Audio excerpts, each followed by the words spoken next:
Vladimir gets to the end zone. Touchdown, Detroit Lions. You can't cover that man one-on-one. You just can't do it. He drives, lobs to JD for a jam. You play real good, you start. You don't play as good, you work your way back in. It's the American way, except America has gotten soft. But that is the American way. That's the way it works. This is the 6-6 King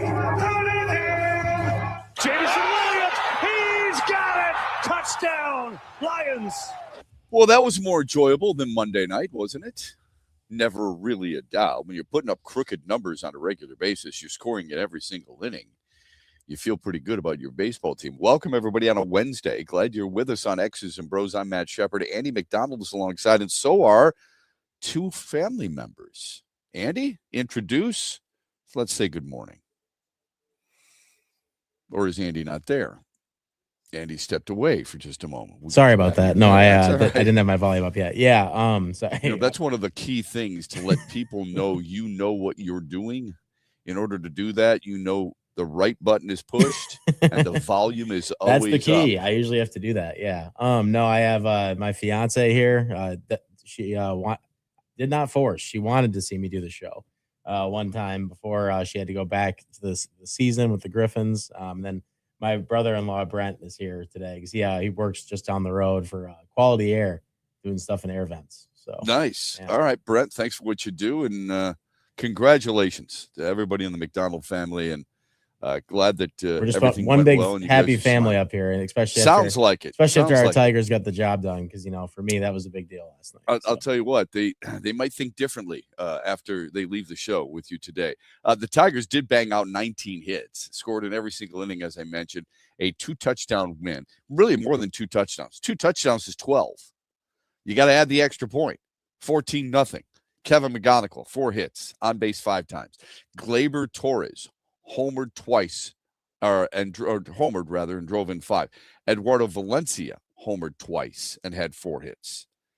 He becomes the 3rd catcher in Tigers history to have a game with 4 hits, 2 homers, and 4 RBIs.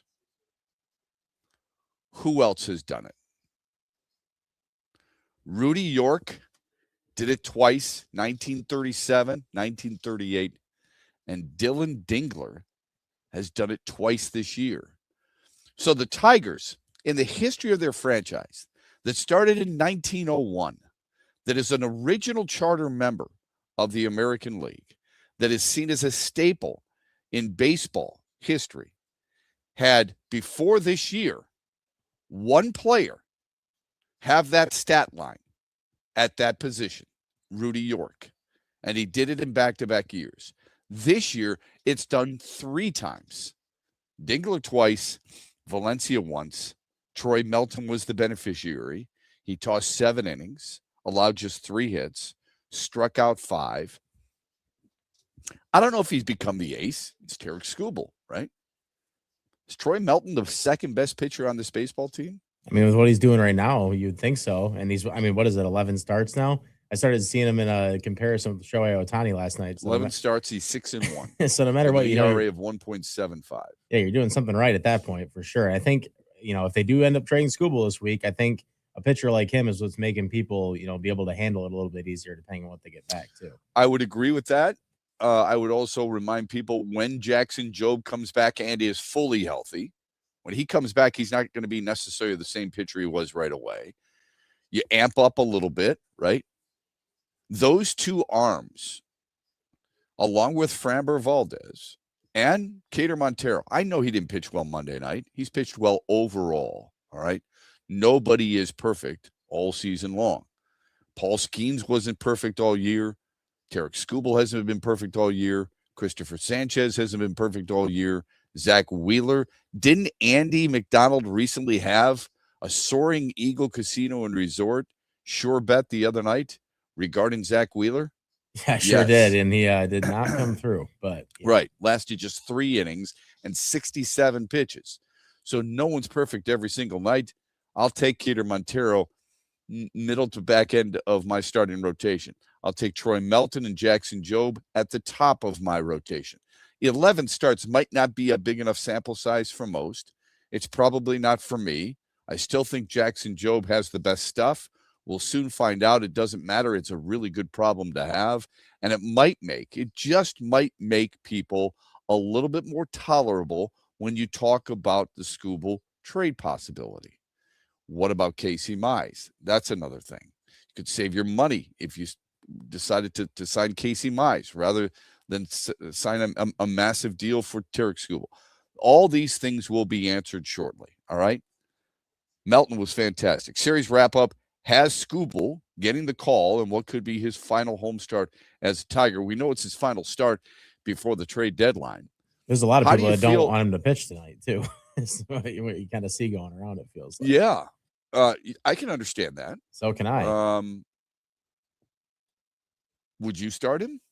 Well, I guess it would depend on if I was the general manager. If I was thinking that I was going to trade him, no, I would not start him because you don't want any risk of an injury right now. Okay. But you're thinking about trading him. Yeah, right? It's true. Okay. So he's absolutely, they're at least thinking about that aspect of it. Yeah, because AJ said that he's, as far as he knows, his job is to win the series. He's That's putting right. him out there. So I mean, So I ask you, I understand again, it from AJ. Would you start him? He's made 15 starts so far this year, Andy. If it was me, I wouldn't if I was going to trade him or had any possibility of trading him. Because I wouldn't want to lose that potential. I mean, if he gets hurt, that changes everything for you, no matter what deals you have worked up right now. So for sure. Who would you start instead? I guess it would have to be either. Well, they kind of have a 6-man rotation right now, don't they? No, they were going to go Flaherty's hurt. Came back. Flaherty's hurt. Yeah, so I guess you'd have to maybe call somebody up for a spot start. I guess it depends. That's the other thing too. How much do they? That means somebody's got to go down. Yeah. So that's not as easy as it sounds. It's an opener. That's what you do. You start Tyler Holton. True. Okay, and then you bring in. You make it so easy. That's or you make it through Anderson. Yeah. So that's what you do. I've never been one of those guys that you're supposed to coach or manage scared. If I'm AJ Hinch, look, are we on every single play, a player could get hurt. Every single down in football, every shift in hockey, it really doesn't matter. What you're talking about makes a lot of sense because your value as a player is your health. Besides the obvious. At the trade deadline, the value of a player is your health. So you're not going to trade Tarik Skubal. It does send off a massive siren, though, over Comerica Park that you're trading him if you don't start him. And then what happens? You could say, I'm skipping a start. No, because you got an off day tomorrow and you head to Sacramento to take on the Athletics, which I'm still getting used to saying. Then what do? Do you start him in Sacramento? Unless the trade is imminent, which it sure doesn't sound like it is. Either way, he's scheduled to start today. Tigers do designate Jake Rogers for assignment after pulling Javier Baez off the injured list. Rogers hitting $161, 2 homers, 6 RBIs, longest tenured Tiger, coming here in the Justin Verlander deal in 2017. Good dude, but this was long overdue. I mean, he's not a major league starting catcher anyway. It's hard to disagree with that, especially with what they have in the minor leagues too. It feels like right now. Yeah.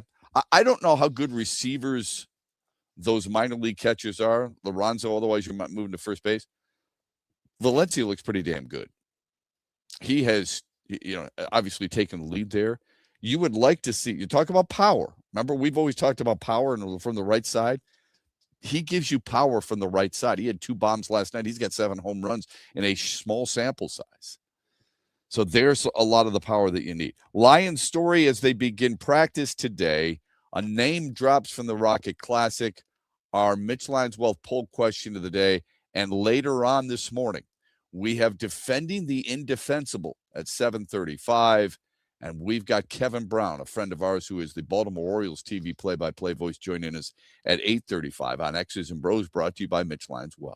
Huge here for all the ABC warehouse locations in Michigan. Now, if you're looking for the best prices on TVs, furniture, appliances, mattresses, and more, you need to go to abcwarehouse.com. You can shop there and also shop in person at all ABC warehouse locations across Michigan. For the one close to you, go to abcwarehouse.com. Best deals on TVs, appliances, furniture, and mattresses at all ABC Warehouse locations in Michigan. Shop the Meijer 7 for 7 sale and make your next shopping trip a good deal better. Through August 4th, pay just $1 each when you mix or match any 7 or more items. Summer fresh favorites like 1-pound California strawberries, seedless mini cucumbers, and select varieties of Oikos Light and Fit or Chobani yogurt, Kraft mac and cheese, Powerade, or sparkling ice beverages. Getting more for your money with the Meijer 7 for 7 sale through August 4th. That's good life quality and real low prices. Only at Meijer. Exclusions apply. See the Meijer app for details. We go together. The Jonas Brothers. I'm a sucker for you. The Greetings from Your Hometown Encore. The Soaring Eagle Outdoor Concert Series. Special guests, Boys Like Girls. Tickets for the Jonas Brothers start at $67 and are on sale now at the box office and etix.com. Hang out with the Jonas Brothers and Boys Like Girls August 5th at Soaring Eagle Casino. SoaringEagleCasino.com. Make sure you listen weekly to our Moving Ferris Forward interviews with Ferris President Bill Pink and other leaders who are moving Ferris forward. Find out more about Big Rapids and Ferris and what they have to offer at ferris.edu.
I love Jake. Jake's been here as long as I've been here.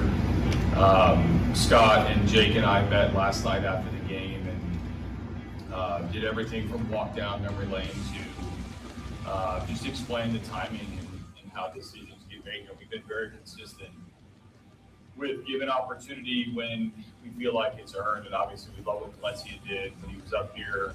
We wanted to try to maximize that roster spot the best we could. Jake committed himself. It hasn't been an easy road for him performance-wise, and we needed to make a call.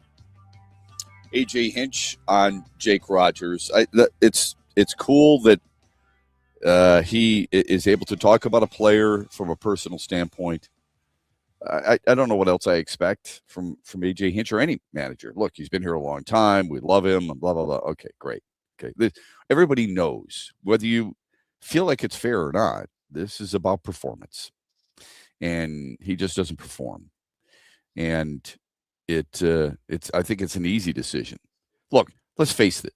Over the last couple of years, last year and this year, all you were waiting for is a better option, and now you have one. So that's why Jake Rogers is moving out. I know people liked him because he came in and he pitched, and he struck a guy out earlier this year. And he's got the handlebar mustache. That was Katie's lighthearted. That was Katie's favorite Tiger because of the handlebar mustache. That's the only reason. So it was. Well, I'm sorry about that, Katie. You're gonna have to find a new favorite. That's unfortunate. Yep. As I say to people oftentimes online, reach higher. You're better. You're better player. Oftentimes, you might want somebody who's playing on a regular basis. But I mean, he was a good guy.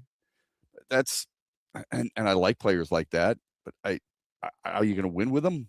Probably not. No, and what you have with Valencia right now, the way he's been hitting the ball, and then you have Jose Brisueño too, and then the minors. Like there's just players that it felt like it was almost blocking some of those guys for no reason, in my opinion, for a while. So yeah, is it Brisueño? Is it Lorenzo? Or is it Lorenzo Valencia? too? It's a great point. Yeah, all those guys. And remember, Valencia had a grand slam before he was called up. So he's a guy who brings a little bit of a threat. Now, I would say this. There's another young guy on this team that is caught the fancy of many a person. I don't know if it's Katie yet, but maybe it will be. Hao-Yu Lee. While everybody is focused on the pitching, and we have been too, Andy, we've been focused on Tarek Skubal and Casey Mize and what happens. I'd trade Gleyber Torres like that. Yeah, Gleyber Torres, I agree with that. Look, he's pretty consistent. All right. In his career, he's a pretty consistent player. This year, I know people look at the 272 batting average and the amount of home runs and things of that nature. He's a 1-7 WAR player. It's not an all-star, but he's a 1-7 wins above replacement player. You've got a guy right now in Hao-Yu Lee who's not nearly as good. He's not. He's a 0.4 WAR player. All right. So not quite there. But you can get by with a player like this who's an aggressive hitter, who's got power from the right side. I don't like his range overall, but you can hide him at third base if you wanted to. You can play him at second and play him at third a little bit, just like because that's what this organization likes to do. If not, hiding is probably the wrong word. Hide him as a DH, perhaps, is better placed. But Gleyber Torres, you lose him at the end of the year because he signed a qualifying offer. You get nothing. Absolutely nothing. You lose Tarek Skubal, you get a draft pick. I mean, yeah, at the end of the day, they love to rotate their guys, right? They got enough guys that can play second base, that especially Hao-Yu Lee, who's been hitting the ball as good as he's been hitting the ball. I feel like Zach McKinstry. Exactly. He can play second base. Exactly. And I'm not saying that they're as good as Gleyber Torres. Okay, I've already made that statement. Eventually you could bring a guy up who can play second base. Now, I know that neither of us want them to do this in keeping Skubal, but if they did, would that change how you feel about it at all? Because they're going for it at that point, essentially. Like, would you want them to keep Gleyber at that point if that's the decision they made? It would not change my mind. Okay. I think he's a must. I agree with you. I'm right there too. Yeah.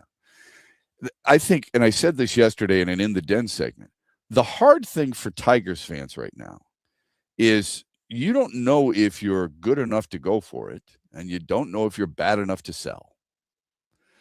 Think of all the teams that are clumped in to that type of category. Minnesota Twins. Minnesota Twins win last night. They're within a game of 500. What did they say? They've come out and said they're going to buy.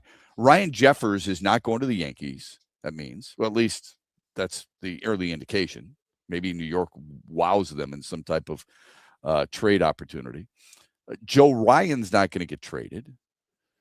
At least that's how you should feel if you say your team is going to get better. If you're going to build upon things, then you're not getting rid of two of your more influential and better players, right? They beat the Royals 3-2 last night. They're 54-54 on the season. They look at their situation favorably in the wild card. They are now just a half game back of the wild card because Cleveland split yesterday. The White Sox lost. Yankees beat the White Sox. So the Yankees are up 7 for the number 1 wild card. Then it's Boston. Then it's Cleveland. And then it's Minnesota. Houston. I don't know if you saw what Yordan Alvarez did last night. Just pummeled the ball to right field. It's been unreal. Yeah, that noise off his bat was absolutely insane. I don't know if you got to watch the video. I did. It helps. It does help. That was against LA, by the way, and they won 3-2. It helps that where that microphone is. Right. Yeah. Okay. Sure. It's a different kind of mic. But anyway, I'm not taking anything away from him. He's been the guy incredible. Hits the ball hard. Oh my God. He's got 35 bombs, Andy. He's got 35 home runs. Like we're thrilled of a 21 homer season from Dylan Dingler. And I think Dylan Dingler's been fantastic. Everybody knows that, I hope. At least we've talked about it. Yordan Alvarez has more homers than Kyle Schwarber. And Schwarber had that unreal stretch where he was homering on a regular basis.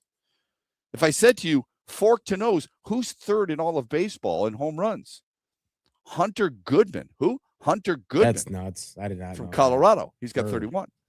So anyway, my point is there's a lot of teams in that mix. Are you as good, if not better, than a lot of those teams? You watched this Tigers team play last night. You watch him swing the bat and beat the hell out of Dean Kramer, and you think absolutely they are. Troy Melton, by the way, in 11 starts, like you mentioned, and this goes back to if you were to trade Skubal, get something in return. We've talked about this before, okay? Not ad nauseum, but and it's not Zaire Hope of Los Angeles because he's a lefty. But if you've got a right-handed stick and you've got an Emmett Sheehan coming back who can help your rotation right now, even though his numbers aren't great with the Dodgers, and you got a couple of guys who are borderline major league ready, then you could feel pretty good about it, right? You could absorb it a little bit easier because Troy Melton in 11 starts has a 1.75 ERA, first in the American League since he's returned. And the batting average against, and I know wins are important. You and I both feel that way. But the batting average against is vital. 174 batting average against. That's second best in the American League. Opta Stats gave us this. The Tigers are the second Major League Baseball team in the modern era to score a run in every inning in which they batted and allowed no runs in every inning in which they pitched. The other team was the Pittsburgh Pirates against the LA Dodgers in 1935. Would have been the Brooklyn Dodgers in a 13-0 win.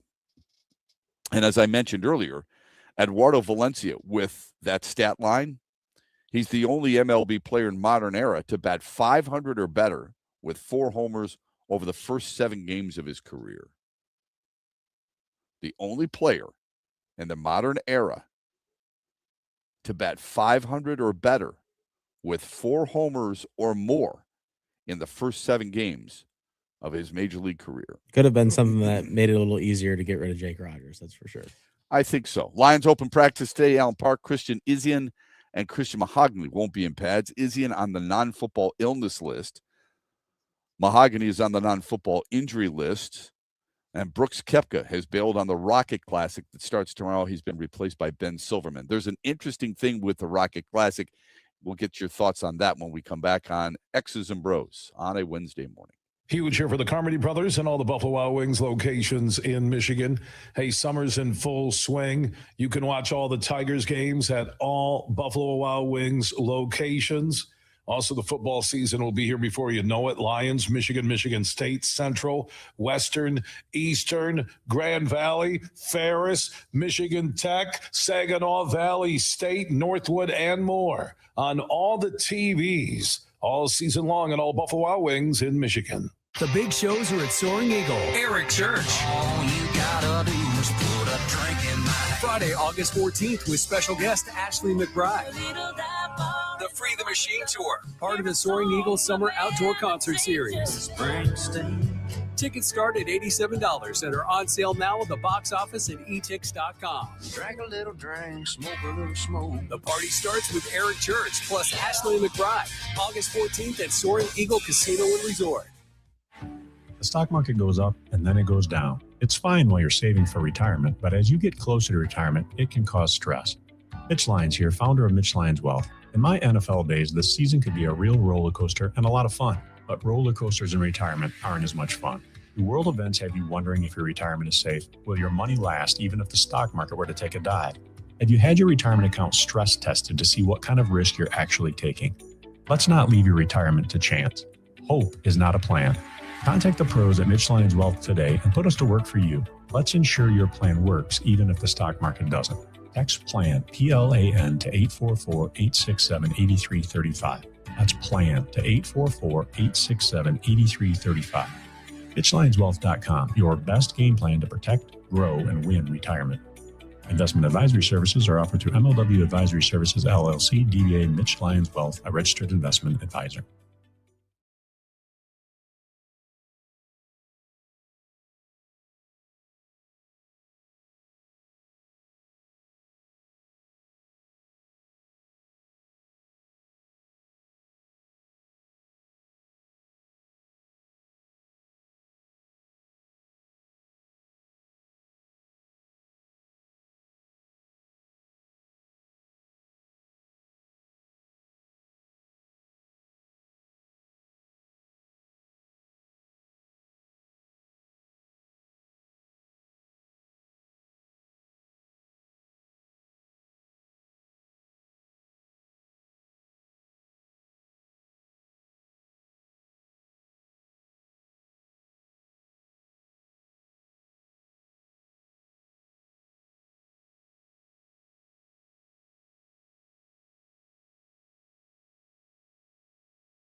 think fans feel about the patches on college uniforms moving forward? Notre Dame's done it. Ohio State's done it.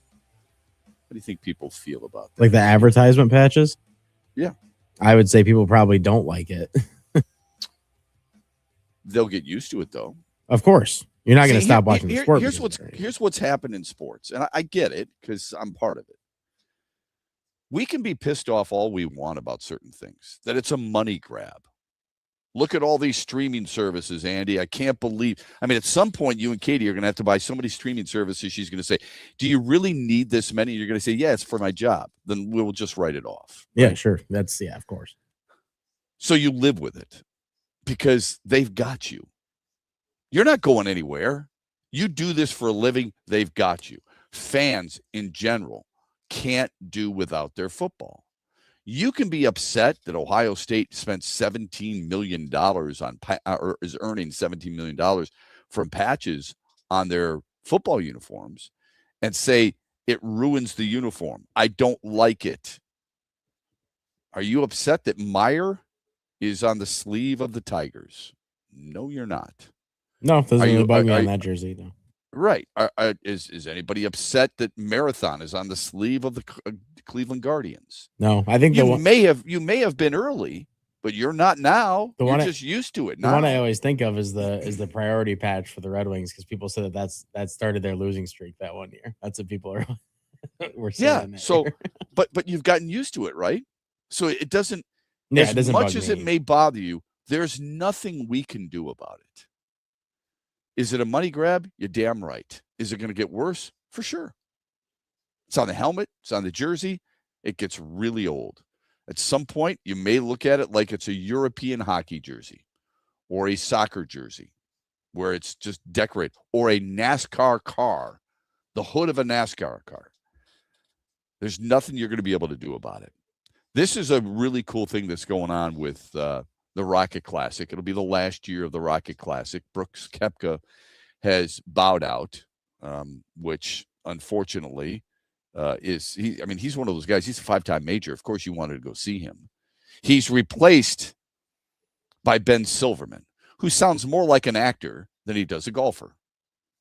I would guess most people probably don't know who Ben Silverman is. Yeah, you're not Ben wrong Silverman about that name. could be walking down the streets of Birmingham this morning, and he would be unrecognizable. Brooks Koepka, a little different story. Brooks Koepka with his wife, absolutely a different story. Anyway, I digress. Rocket Classic is doing something really cool. They're doing a little bit of a par 3 in the D that is set for a television event tonight. Or I should say, it was set for Tuesday. It was set for yesterday.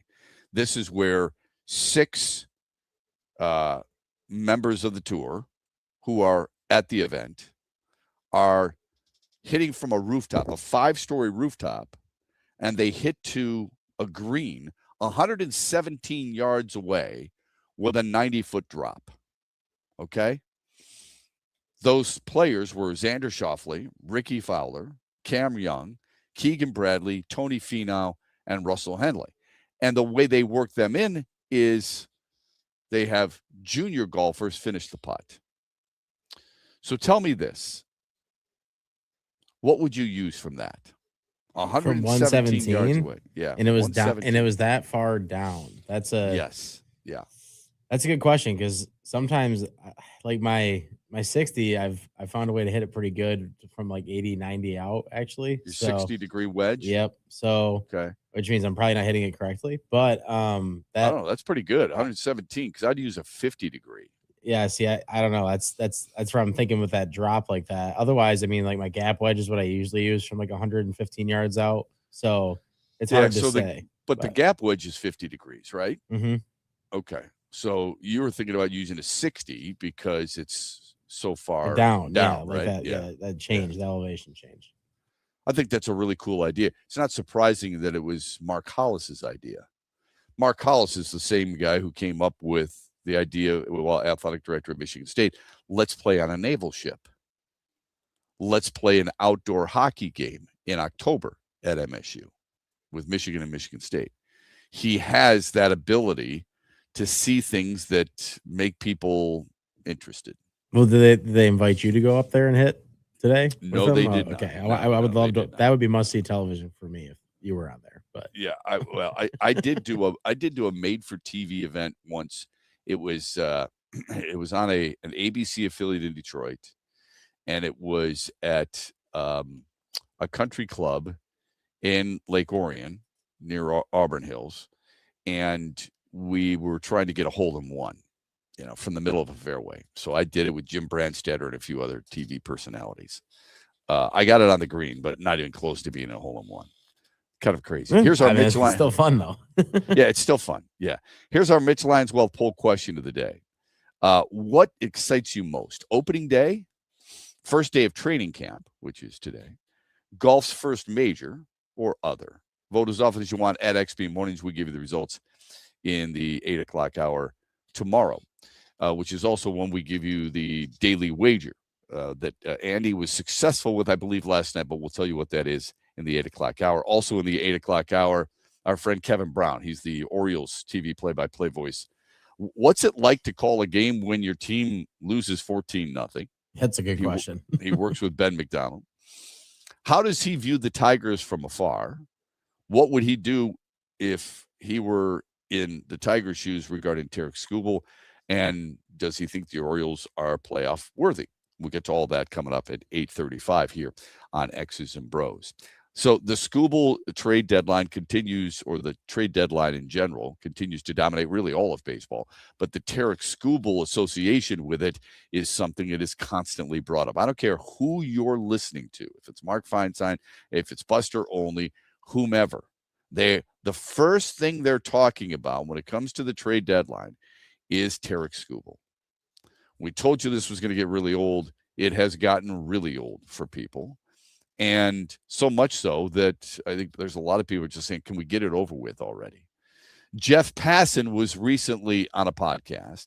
Here's what he had to say, as even national writers get a little up and a little down when it comes to Skubal being moved or not being moved. When I talk with opposing executives, they all say the same thing. The Tigers want to trade Tarek Skubal, but can they? And that's where we're going to get to over the next few days. Detroit needs to make a decision, and there are going to be plenty of suitors. The Rays want Tarek Skubal. The Brewers want Tarek Skubal. The Phillies could sneak in there. The Braves, and of course the Dodgers lurking around. If the Tigers do trade Skubal, whether they get back an arm who's big league capable right now, outfield help, a little bit of both maybe. They're also going to be getting Jackson Jobe back. Detroit's pitching with Jobe, with Troy Melton, with Valdez. They are in a good spot going forward, and they actually could afford and might be best off if they trade Tarek Skubal. So this is, it's funny. Who wants Tarek Skubal? No blank Sherlock. Everybody wants him. Every team that is competing, the Yankees would want him.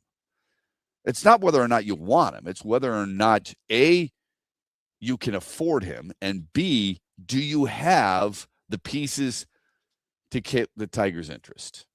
That's the most important thing, right? Jim Bowden, he says the Tigers need to see how far teams are willing to go to get Skubal and Casey Mize. He's talking about it and doing that, this morning on MLB radio. So it's that is no kidding. The Phillies would want him. We went over this last week. We looked at every likely scenario, possible scenario where he could go, because certain teams just can't come to the forefront with any type of trade package that would entice the Tigers. So we gave you 6 teams. And we went over what their pitching staff would look like if they were able to trade for a guy like Tarek Skubal. So it's not a question of who wants him. Those teams that are competing for playoff spots, of course they would want him. If for no other reason, to keep him away from their nearest competition. The question is more, do you have what it takes to pique the Tigers' interest? That's first and foremost. The people who are in the camp, and it's not like I don't respect it, I do. The people who are in the camp of hold on to him, you've got a chance to win. I still would love to know. Obviously, he gives you a better chance at winning than not. But how do you feel? I mean, what do you think the percentage is that they make the playoffs? I saw this yesterday. I got to imagine it's probably around like 25%, maybe 30%. It's closer. It's closer to 17%. Okay, wow. What I saw yesterday. The Tigers before now? the game. That's before the game. Okay. 17. Because the Guardians did lose last night. I know that. I think. Right. So that's why I say before the game. Yeah. 17.4%, I believe is what it was. If that's the case, okay, how much does that change your opinion on whether or not you keep him or deal him? I think in my mind it should already be for them mostly made up at this point either way. So the percentage is going to change. We're talking about it right now. Like it was 17% before the game. I'm sure it's changed a little bit now that they won and another team lost. Like it's probably going to just end up coming down to the wire for them. To be honest, the way they've been talking about it, it feels like they're not going to make it. I feel like they haven't actually made up their mind. That's how I feel about it. But you feel like they haven't made up their mind? I think that they're definitely talking about trading him, and they're talking with teams about trading him. But I think that they still have, unless they're just selling us, every time that they talk about it, that they are, still planning to win every game and trying to win every game to stay in this. I feel like I think every single general manager who possesses a player like this, but has this situation where they're a unrestricted free agent at the end of the year and knows how much he's going to command, have been talking about this for a long time. Sure. Doesn't mean you do it right away, but your responsibility is to the team and not the player. If he's not talking to other teams, like trying to, work some kind of deals or doing anything yet, that'd be ridiculous. So. Yeah, I think but what I'm saying is the mindset. I think he's thought about this. We're talking about Scott Harris, the president of baseball operations. He's thought about this all season long. It's just a matter of who does he want and what does he need and want in return? Yeah, because he knows that this return is going to, no matter what, probably define a good amount of his time here. I mean, I think regardless. Without question, this will be like signing Framber Valdez, trading for Matt Vierling, is signing Zach McKinstry, drafting Kevin McGonigal. None of it compares to what he does with Derek Skubal. You could say maybe Casey Mize, but it's more Skubal. Skubal's viewed as one of the best pitchers in all of baseball, right? Okay. Knowing that and knowing the situation, what you do from here until Monday, and he's running out of time, obviously, will define his presidency. If this is going to define him as a president of baseball ops, and it will follow him wherever he goes. If he does not last in Detroit and go someplace else, it will be written. It will be talked about. It will be asked, why did you only get this for that guy? Or why did you not trade that guy unless it ends up being a World Series championship? Right. And the hardest part is for him is that, like, unless he gets some major league ready guys right now, which I think you're hoping to get at least a couple maybe from this trade. Well, you deserve to get them. Yeah, I mean, exactly. Everybody would, wouldn't they? Yeah, no question about it. But whoever some of the other minor leaguers gets, like, it's going to take a while before you even know if it worked out, I guess, or at least like, because if Tarek goes somewhere and wins the World Series, I mean, that's already going to be a tough look, I feel like, for him regardless, because that happened. But sure. If you look back on the CC Sabathia trade, all right, I don't know if this is exactly what you want, but the Brewers, remember, they got CC Sabathia from Cleveland, and they got him for what many people considered a future superstar. They got him for another 2 pitchers and a center fielder. Okay? They got 4 pieces. One was supposed to be a future superstar. And this is where those who don't want to trade him have a lot, and I mean a lot, of ammunition. Answer me this, and be honest. Have you heard of Matt Laporta? I mean, you're a baseball guy. Have you heard of Matt Laporta? I have not, no. Okay. Because Matt Laporta's was one of the keys to that trade. They called him a future superstar. That's crazy.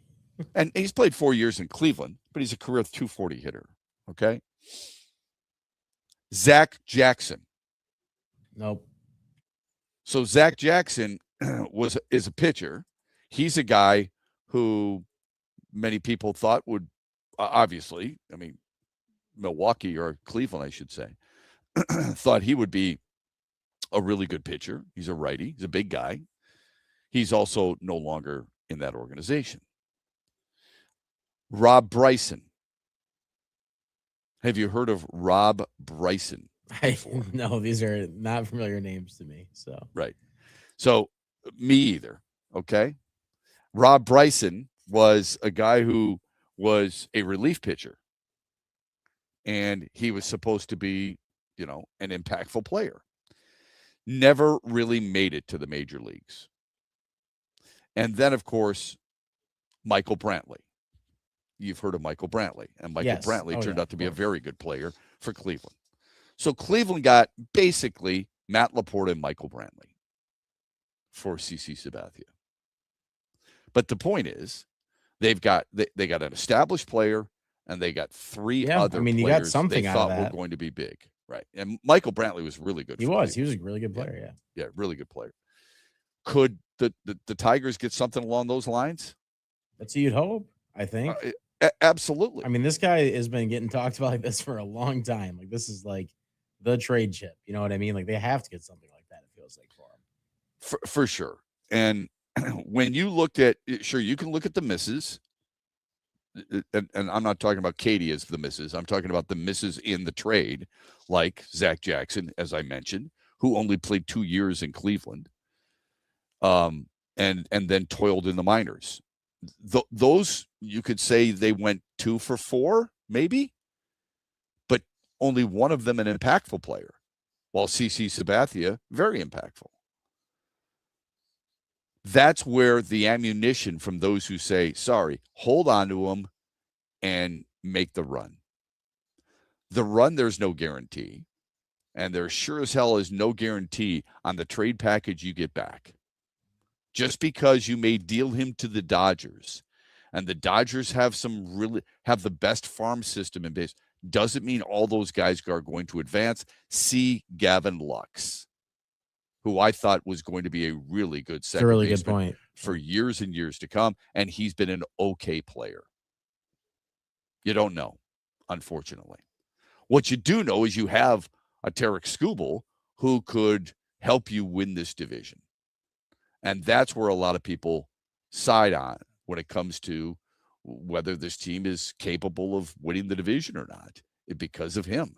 I would just remind you, their starting staff right now is good enough also, I think, to win this division.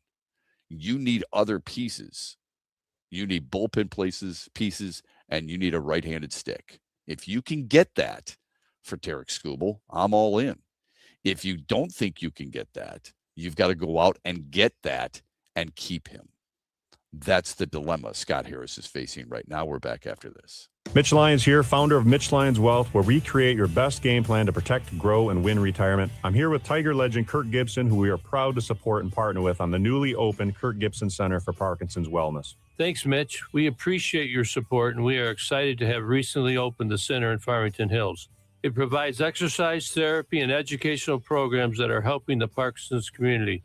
Just like Mitch Lyons Wealth helps improve the quality for their clients' retirements, this center helps improve the quality of life for people with Parkinson's. And Gibby, the best part of all is that access to the center is available to the Parkinson's community free of charge, right? That's right, absolutely free of charge for people with Parkinson's and their care partners. You hit a couple of the most famous home runs in Major League history, Gibby, but I feel that your greatest hit will be the positive impact that Kirk Gibson Center is making in the fight against Parkinson's. Mitch, since my diagnosis, I get up every day and focus on winning that day.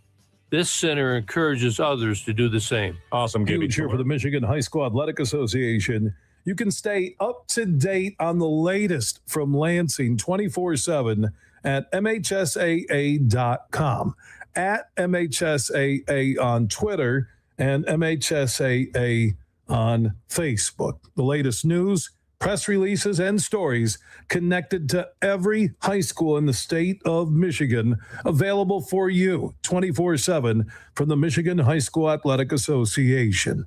Log on to MHSAA.com, at MHSAA on Twitter, and MHSAA on Facebook. And if you're looking for archive boys and girls high school sports, MHSAA.TV. That's MHSAA.TV. 24/7, everything you need to know about high school sports in Michigan. Log on to MHSAA.com. Get ready for the hottest Saturdays of the summer at Soaring Eagle Casino and Resort. Now through August, we're dropping over $1 million in free play. Every hour from 11 a.m. to 11 p.m., 10 winners score $600 in free play. $1 Million Summer is back, so don't miss your shot at big summer wins. Only at Soaring Eagle Casino and Resort. Put your faves on repeat with new Meijer Subscribe. It's easy to add subscriptions with your Meijer home delivery or pickup order. From fridge and pantry to pets and paper towels, big, small, or in between. Subscribe to Purina, Pampers, and all your favorite brands. We'll shop as often as you like when you like. Just press set up a subscription while shopping and choose a frequency. We'll take care of the rest. New Meijer Subscribe keeps you supplied with what you need when you need it. Download the Meijer app to start a subscription with your home delivery or pickup order today.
we've got to be realistic, okay? Oftentimes, we get so caught up in emotion. Everybody does. So caught up in emotion that we think we're going to be able to get whatever we want in a trade. And Tarek Skubal's a guy every team wants. So let's make sure we go out and take advantage of it, right? I've seen people say, well, let's just go get Zach Wroblewski from the Dodgers, who pitched last night, by the way, against Seattle. No decision. He's 11-2. He's got an ERA of 2.88. He's got a whip of 1. He's a left-handed 26-year-old who's got high velocity and controllable. Why would the Dodgers give him up for Tarek Skubal? Because you got to get something to give something. Yeah, but you're getting a lefty with high velocity who's going to be a free agent at the end of the year, who's 3 years older. You're really going to do that? You're going to get rid of a young stud in your system to get an older player you may not have after this year. Makes no sense. Now, if you're looking at names, Emmett Sheehan might not be a bad one. He's 26. He's a righty. He's got high velocity. He's not having the greatest year, but he's got good stuff. Mike Sirota, who's in their minor league system, is an outfielder who's got plus power, okay, and can play corner outfield, and is a right-handed stick, and is really athletic. There's another guy in their system, Eduardo Quintero. Now, he's high A right now. He's younger. He's 20 years old, and he doesn't have as much punch, but he's a base-stealing threat. Those are the things that, the Tigers are looking at, but we've got to be realistic too. So let's be careful there. All right, let's move on. Don't want to talk Tigers all morning long with you. We're going to talk a little bit more at 8:35 with Kevin Brown. He's the TV play-by-play voice for the Baltimore Orioles, and he will join us as well. The CBS Sports, Andy, I don't know if you saw this. CBS Sports came out with the top 10 players at every offensive position. They didn't go right guard, left guard, center. They went interior lineman, which is not always fair. So if I told you quarterback, running back, wide receiver, tight end, tackle, and interior offensive lineman, I give you 6 positions. How many had a Lion in the top 10? Of those 6 positions, how many Lions were involved? I would guess at least 4. Okay. You're a smart man. They've got, not just because you proposed to Katie and she said yes, but because you're close. It's 5. 5. Okay, 5. So I'm a little bit off. I wasn't a little bit off on my proposal or whoever. Who would you have missed? Who would you have missed? You said 4. I assume you're thinking Jahmyr Gibbs, Amon-Ra St. Brown, Penei Sewell, Jared Goff. Okay, so you missed on the tight end. Okay, Laporta. That makes sense. Yeah.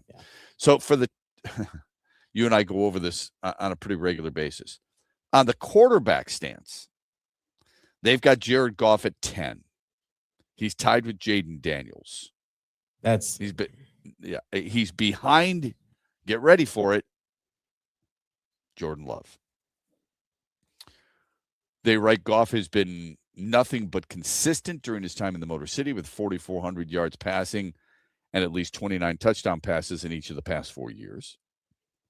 Excellent when the pocket is clean, but can have major issues when it's not.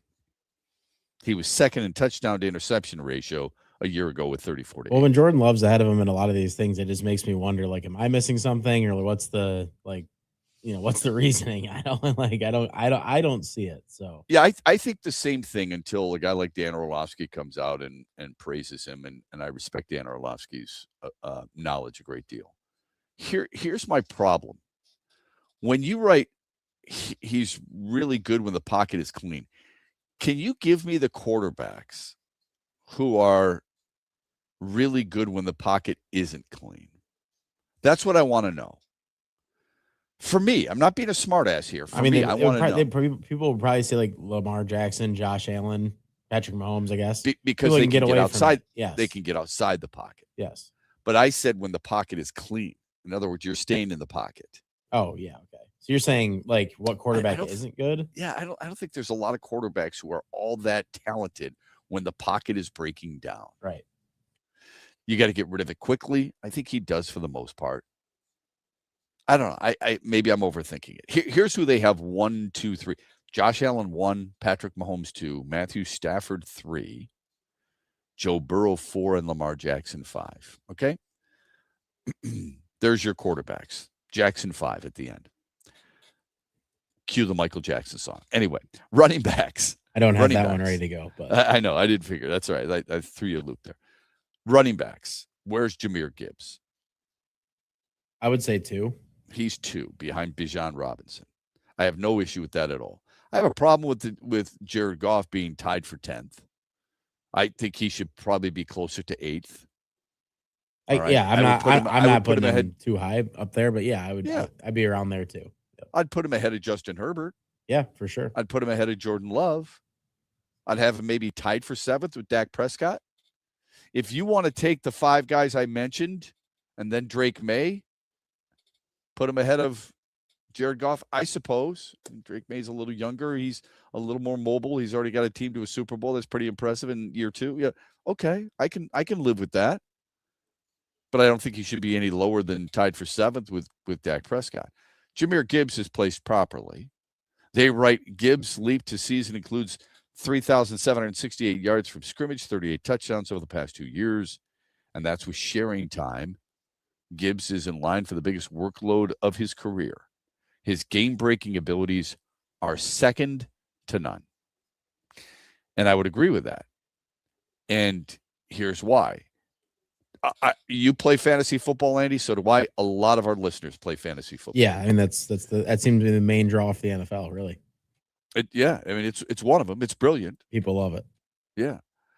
Red zone fantasy football points. Jahmyr Gibbs a year ago, 110.9. The expected 78. So the difference of 33 was the highest of any running back in football. His red zone fantasy football points were not the highest. Actually, the second highest. Jonathan Taylor had the highest. Okay, but that doesn't surprise me. But. Yeah, the expectations compared to what he delivered was the highest. And again, that may not be something that matters to you. Well, I think David Montgomery coming the year last year was expected to take some away from him too, and it just didn't go that way as much. That's a good point. Yeah. And because of certain circumstances. But I found that to be interesting. All right. So anyway, so Jahmyr Gibbs at number 2, Jonathan Taylor 3, Derrick Henry 4, and then Christian McCaffrey 5, who's rated too low. Wide receivers. Where do you think Amon-Ra St. Brown is? I would go with 6. He's 5. Okay. They have Jamar Chase, who led the league in drops a couple of years ago. Justin Jefferson, Puka Nacua, Jackson Smith and Jigba, and then Amon-Ra St. Brown. I assume you had one of the Cowboy receivers ahead of him. Yeah, it would have had to be CeeDee Lamb, but yeah. I didn't like. He'd be probably 5 on my list. I just thought they would have put him at 6. That was my guess. Yeah, I get it. Yeah, they write St. Brown is as consistent as they come. The expansion of his game has been impressive. Billed as a slot-only guy early in his career. He has 176 catches from the slot, 175 catches not from the slot over the past 3 years. All right. Now you got tight ends. We'll get to tight ends. We'll get to tackles. We'll get to interior linemen as well. How many more Lions are on this? Top 10 at each offensive position. I'm sure tomorrow we'll be talking about top 10 defense positions. Kevin Brown joins us, 8:35, the play-by-play voice for the Baltimore Orioles. And at 7:35, we do Defending the Indefensible here on X's and Bros, brought to you by Meyer. Our state is Mecca for golf, and one of Michigan's crown jewels is Tullymore and St. Ives, 2 world-class championship courses in one charming and beautiful location. The golf is challenging but fair. You're going to use every club in your bag. But let me tell you what makes Tullymore really special. It's the people. From the wait staff to the bartenders to the pro shop and the management, Their sole purpose is to give you a memorable experience, and they do. Go to tullymooregolf.com today and experience a Michigan masterpiece. The big shows are at Soaring Eagle. Eric Church. All you gotta do is put a drink in my hand. Friday, August 14th with special guest Ashley McBride. The Free the Machine Tour, part of the Soaring Eagle Summer Outdoor Concert Series. Tickets start at $87 and are on sale now at the box office at etix.com. Drink a little drink, smoke a little smoke. The party starts with Eric Church plus Ashley McBride. August 14th at Soaring Eagle Casino and Resort. Shop the Meijer 7 for 7 sale and make your next shopping trip a good deal better. Through August 4th, pay just $1 each when you mix or match any 7 or more items. Summer fresh favorites like 1-pound California strawberries, seedless mini cucumbers, and select varieties of Oikos Light and Fit or Chobani yogurt, Kraft mac and cheese, Powerade, or sparkling iced beverages. Getting more for your money with the Meijer 7 for 7 sale through August 4th. That's good life quality and real low prices. Only at Meijer. Exclusions apply. See the Meijer app for details. Make sure you listen weekly to our Moving Ferris Forward interviews with Ferris President Bill Pink and other leaders who are moving Ferris forward. Find out more about Big Rapids and Ferris and what they have to offer at ferris.edu. We go together. The Jonas Brothers. I'm a sucker for you. The greetings from your hometown encore. The Soaring Eagle Outdoor Concert Series. Special guests, boys like girls. Tickets for the Jonas Brothers start at $67 and are on sale now at the box office and etix.com. Hang out with the Jonas Brothers and Boys Like Girls August 5th at Soaring Eagle Casino. SoaringEagleCasino.com.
Why do so many players or people in general, especially those who are from the state of Michigan, have a problem pronouncing a lot of the streets and the street names in Detroit? Which ones are we talking about? Which streets? I saw the Lions had this it's a social media push where they ask players to, some from here, some not. Like Aiden Hutchinson, right? He went to Divine Child.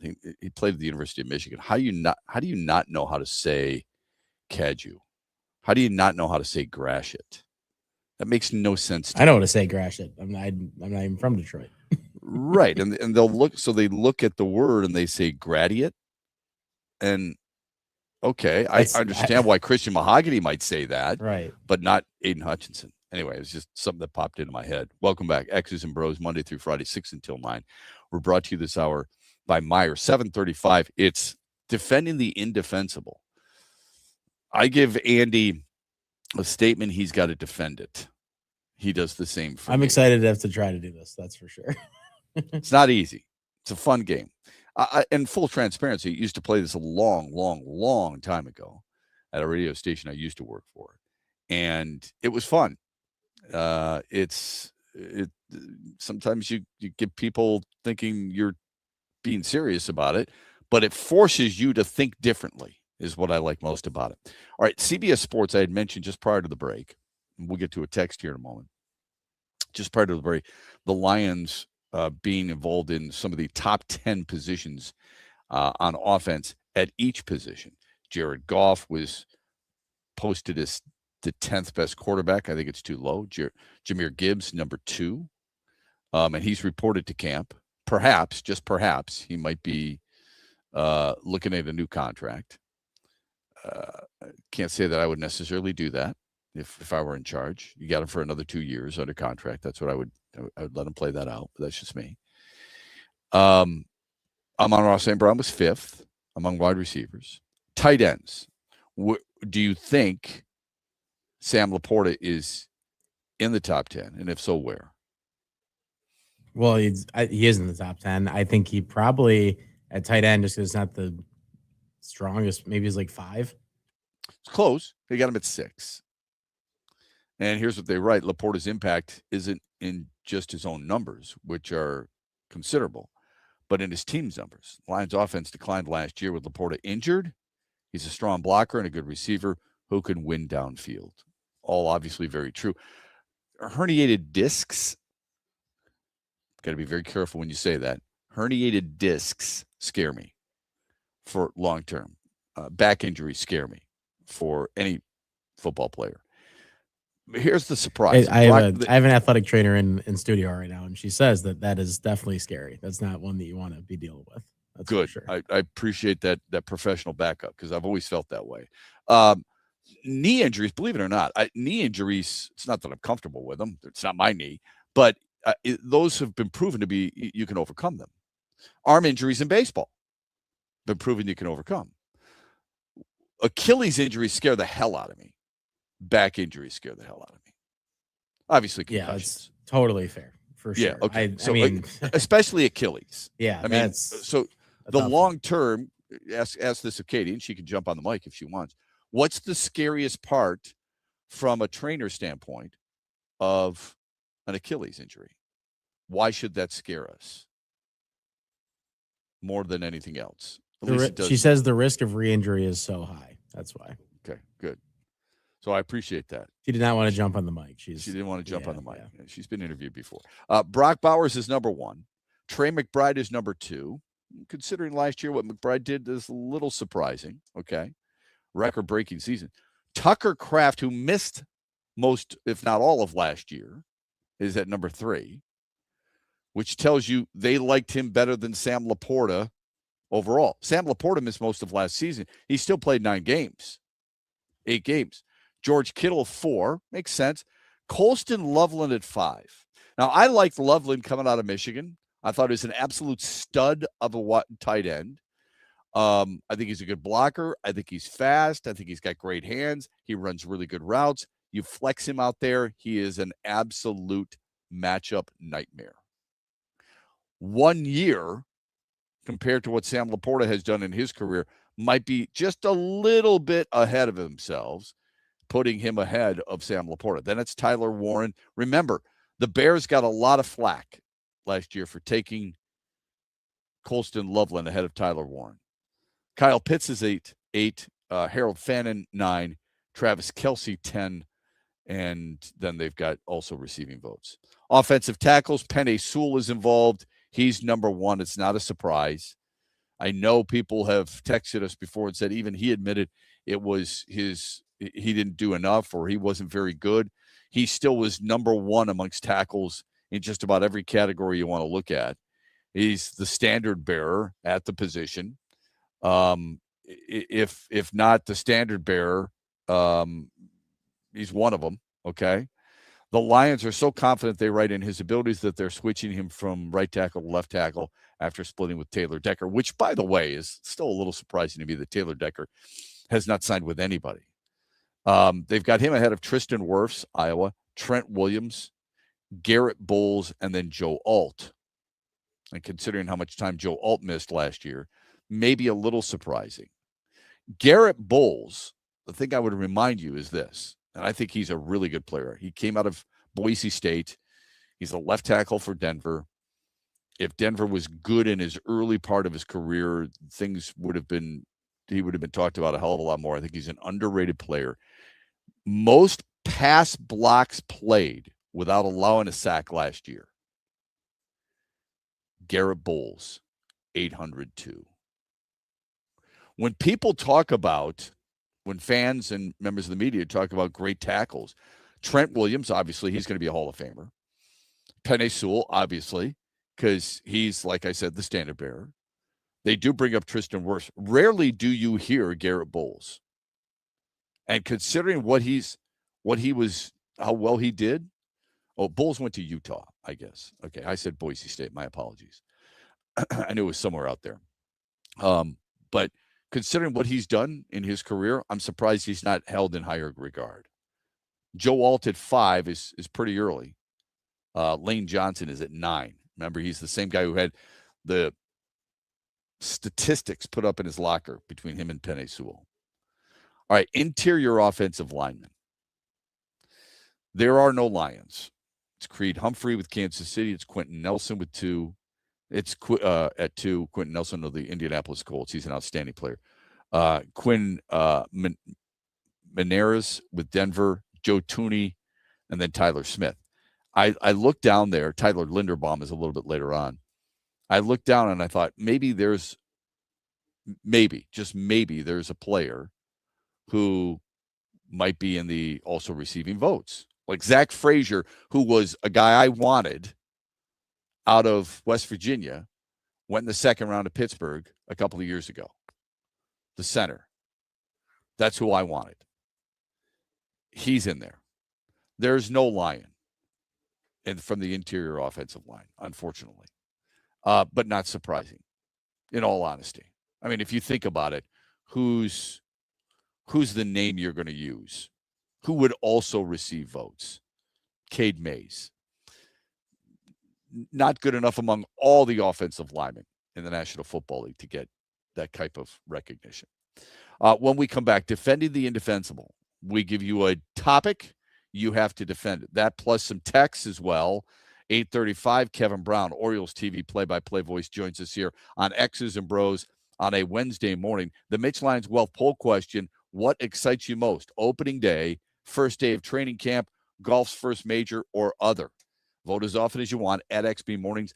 Andy has tweeted it out. I've retweeted it. We're brought to you this hour by Meijer. Put your faves on repeat with new Meijer Subscribe. It's easy to add subscriptions with your Meijer home delivery or pickup order. From fridge and pantry to pets and paper towels, big, small, or in between. Subscribe to Purina, Pampers, and all your favorite brands. We'll shop as often as you like when you like. Just press set up a subscription while shopping and choose a frequency. We'll take care of the rest. New Meijer Subscribe keeps you supplied with what you need when you need it. Download the Meijer app to start a subscription with your home delivery or pickup order today.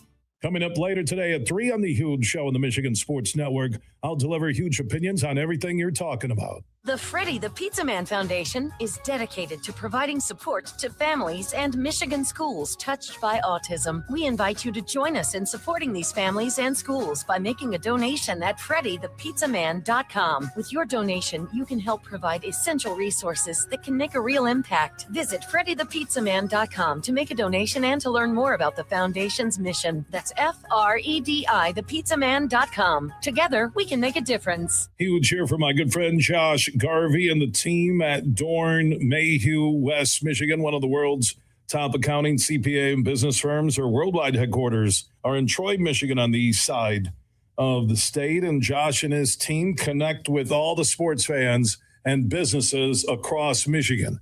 They bring you John Beeline on the Huge Show. They bring you Lomas Brown during the Lion season. They are a top shelf team when it comes to growth and understanding what their clients need. And mix in when we do the Beat Huge contests or the NCAA March Madness brackets.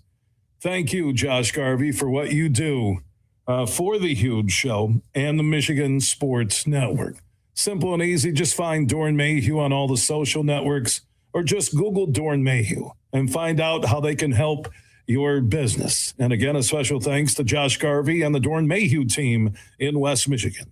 Make sure you listen weekly to our Moving Ferris Forward interviews with Ferris President Bill Pink and other leaders who are moving Ferris forward. Find out more about Big Rapids and Ferris and what they have to offer at ferris.edu.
35 after the hour. Welcome back on this Wednesday morning. X's and Bros. Matt Shepard, Andy McDonald alongside Katie McDonald in the studio as well. Your brother-in-law's gone now, right? He had to go to work. Yeah, he had to go to work. Yeah, he, okay. he had Shout to go out to climb him. around in some vents. But we appreciate all that he does. A lot of people out there working really, really hard to keep us healthier and safe, and we appreciate it very much. Yeah, he's always telling me about all the businesses that a lot of the restaurants I should eat and not eat at because of what's going on behind the scenes. So.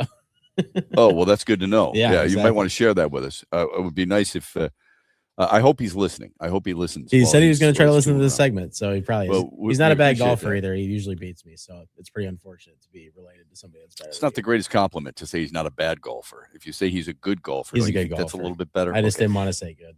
Tigers beat the Orioles 14-zip. Eduardo Valencia, 4 hits, couple of home runs. Gleyber Torres, homers, drove in 5. Kevin McGonigal, 4 hits, on base 5 times. Troy Melton, outstanding. Tigers beat them. They got a chance to win the series today. The wrap-up, Tarek Skubal scheduled to pitch in what could be his final home start as a Tiger. Detroit has designated Jake Rogers. Lions opening practice today in Allen Park. No Mahogany, no Isian, and Brooks Koepka replaced by Ben Silverman at the Rocket Classic. Remember this, Koepka, the 5-time major champ, has been dealing with nerve issues in his hand. Okay, here's the Mitch Lions Wealth poll question. What excites you most? Opening day, first day of training camp, golf's first major, or other? Vote as often as you want. That's the Mitch Lions Wealth poll question. You can follow us on our social media channels at XB Mornings. You can go to MitchLionsWealth.com or call 866-85-STEEL to find out more on how he can help you prepare for retirement. Now, let's prepare for a new game that we will play here on X's and Bros. It is called Defending the Indefensible. Ladies and gentlemen of the jury, forget everything you've seen on television and in the movies. There's not going to be any last-minute surprise witnesses. Nobody's going to break down on the stand with a tearful confession. You're going to be presented a simple fact. I'll answer the question. You want answers? I think I'm entitled. You want answers? I want the truth. You can't handle the truth. You don't have to help anybody. That's what this country's all about. That's deplorable, unfathomable, improbable. Hold on. Susie, cancel my appointment with Dr. Bison and pack a bag for me. I want to get to Latham, Massachusetts right away. That man is a slime. He is a slime. If he's allowed to go free, then something really wrong is going on. Mr. Franklin, you are out of order. I like that. I like that a lot. You're out of order. No, you're out of order. That's one of the more famous scenes. You can't handle the truth. That's like one of my favorites. I love that one. Yeah, absolutely. It's a lot of fun. I'm excited to do this game. I used to really enjoy it, and I think you're going to enjoy it too. So here's how it works, folks. I make a statement to Andy. He's got to defend the position, even though most people think it's a ridiculous position to defend. He has to do the same to me. All right? So here we go. First one. Ready? Dylan Larkin is right to ask for a trade. I would want out of here too. Okay, so you want me to go on that one? Yeah. Yeah, I would. I mean, yeah, of course. Like if I was Dylan Larkin, you got to make the trade. I want out because I have a general manager that hasn't put anybody near me that is near my talent level, it feels like, in these amount of years. I asked for certain players to come in and for moves to be made, and it just hasn't been happening. And I've spent, gosh, I don't know, my whole career here, and I've made the playoffs one time, been searching for it ever since. I expected this to kind of be a slow rebuild when we started to make trades, but at this point, it's just become too much. Other players are moving around the league and doing what they want to do. I want to do the same thing. That's why I want out of here. So you're trying to convince the audience that Dylan Larkin is in the right. Pretty good job there. Not bad at all. Okay. All right. I'll take that. They made an order on it, so we're good. All right. Your turn. Okay. The Pistons offseason is going as planned. Absolutely, it's going as planned. I mean, you needed to address shooting. John Collins is a better three-point shooter than Tobias Harris. You needed to address a secondary ball handler. Well, Isaiah Joe was that for Oklahoma City, helped them win a championship. Nobody's more efficient from corner threes than Isaiah Joe. That helps your cause. You wanted Javonte Green back. He did come back. They signed him to a contract. You felt like you had to get better through the draft. Abuka Okori out of Stanford is that kind of guy. The only question you have left is, what do you do with Jalen Duren? Jalen Duren's kind of in a tough spot. You don't have to necessarily be married to him long-term. You can still use him for one more season before he becomes an unrestricted free agent. And if during the year you don't think things are going to go well, you can always trade him. It's been exactly what Trajan Langdon had hoped he could actually do in the offseason. He's addressed a lot of different areas. He's gotten younger. He's gotten better shooting. The Pistons' offseason plan is going exactly how they would have hoped. Let's get a little order here with those Pistons. I don't know about that. Okay, well, your turn. Okay. Again, this is defending the indefensible, folks. You got to keep that in mind. We're trying to make the argument of why the statement could be true, even though most people don't think it is true. No reason to worry about the Lions secondary. Well, why would no you? reason to worry. Why would you worry about the Lions secondary? I mean, we drafted the guy that everybody is telling us is supposed to be the steal of the draft, and Keith Abney.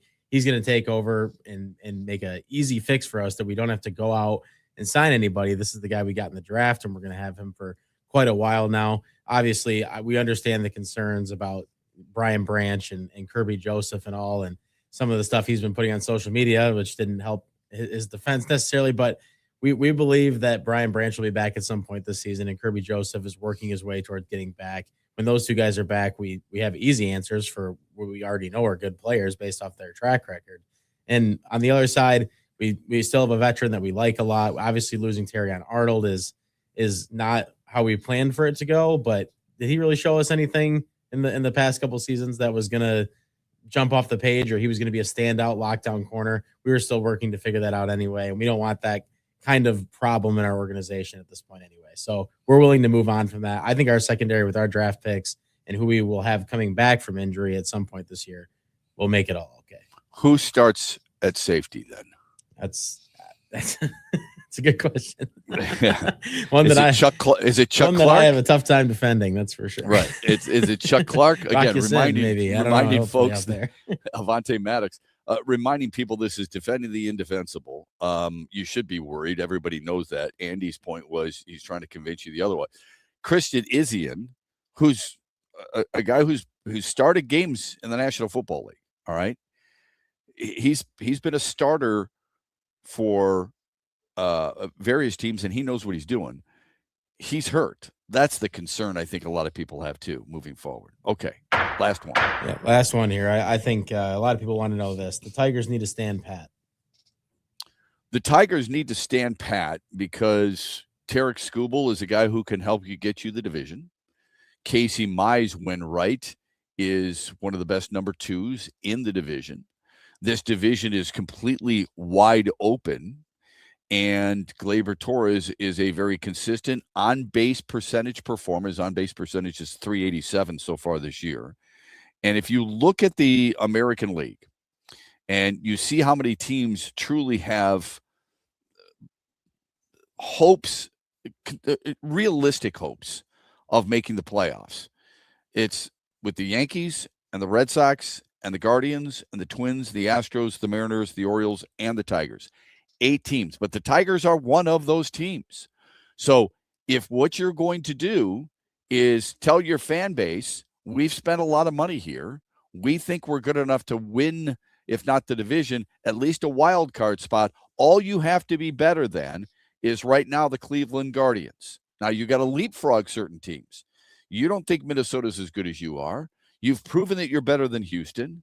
Seattle is struggling mightily, and although they did win last night, and Baltimore is a team that you're playing right now, and you see how flawed they can be. Your starting pitching is good enough. The question is, can you extend them a little bit longer so you can get to the back end of the bullpen rather than the middle part of your bullpen? So the Tigers should stand pat because they've got plenty of opportunities, 2 months full of opportunities to make up very little ground. We'll see how that plays out for you. And that is this week's edition of Defending the Indefensible. Well, what do you want? I say he's guilty. You want to hear your argument? I gave you my arguments. We're not convinced. Not many people not probably convinced. were. Nope. Yeah, they were not convinced. That's a good way to end it. All right, let me get to a couple of texts here at 45 past the hour.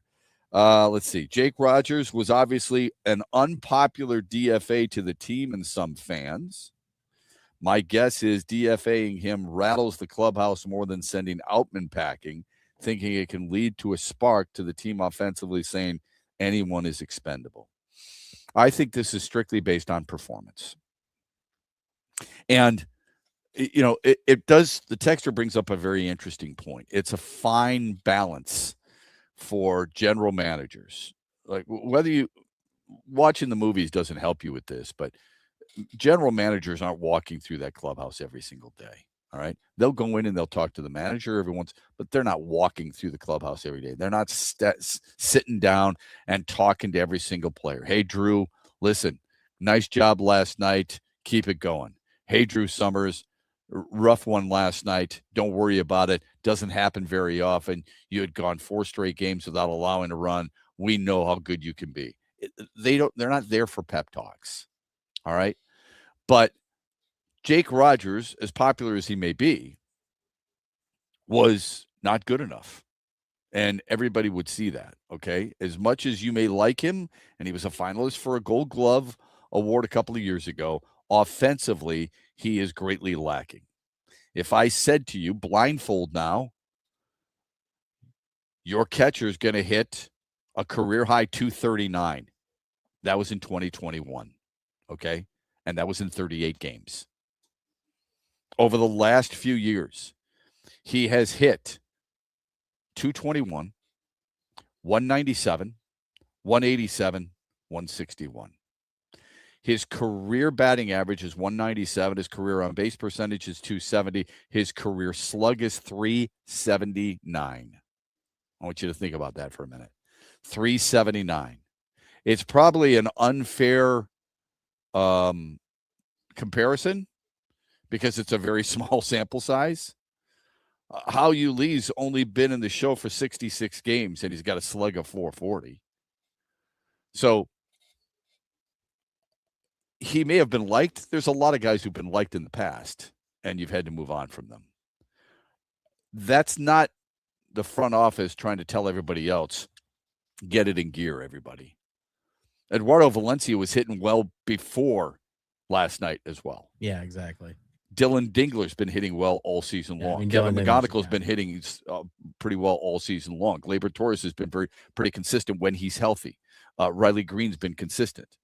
I don't think Jake Rogers moving on lit a fire under Zach McKinstry, Matt Vierling, or anybody else like that.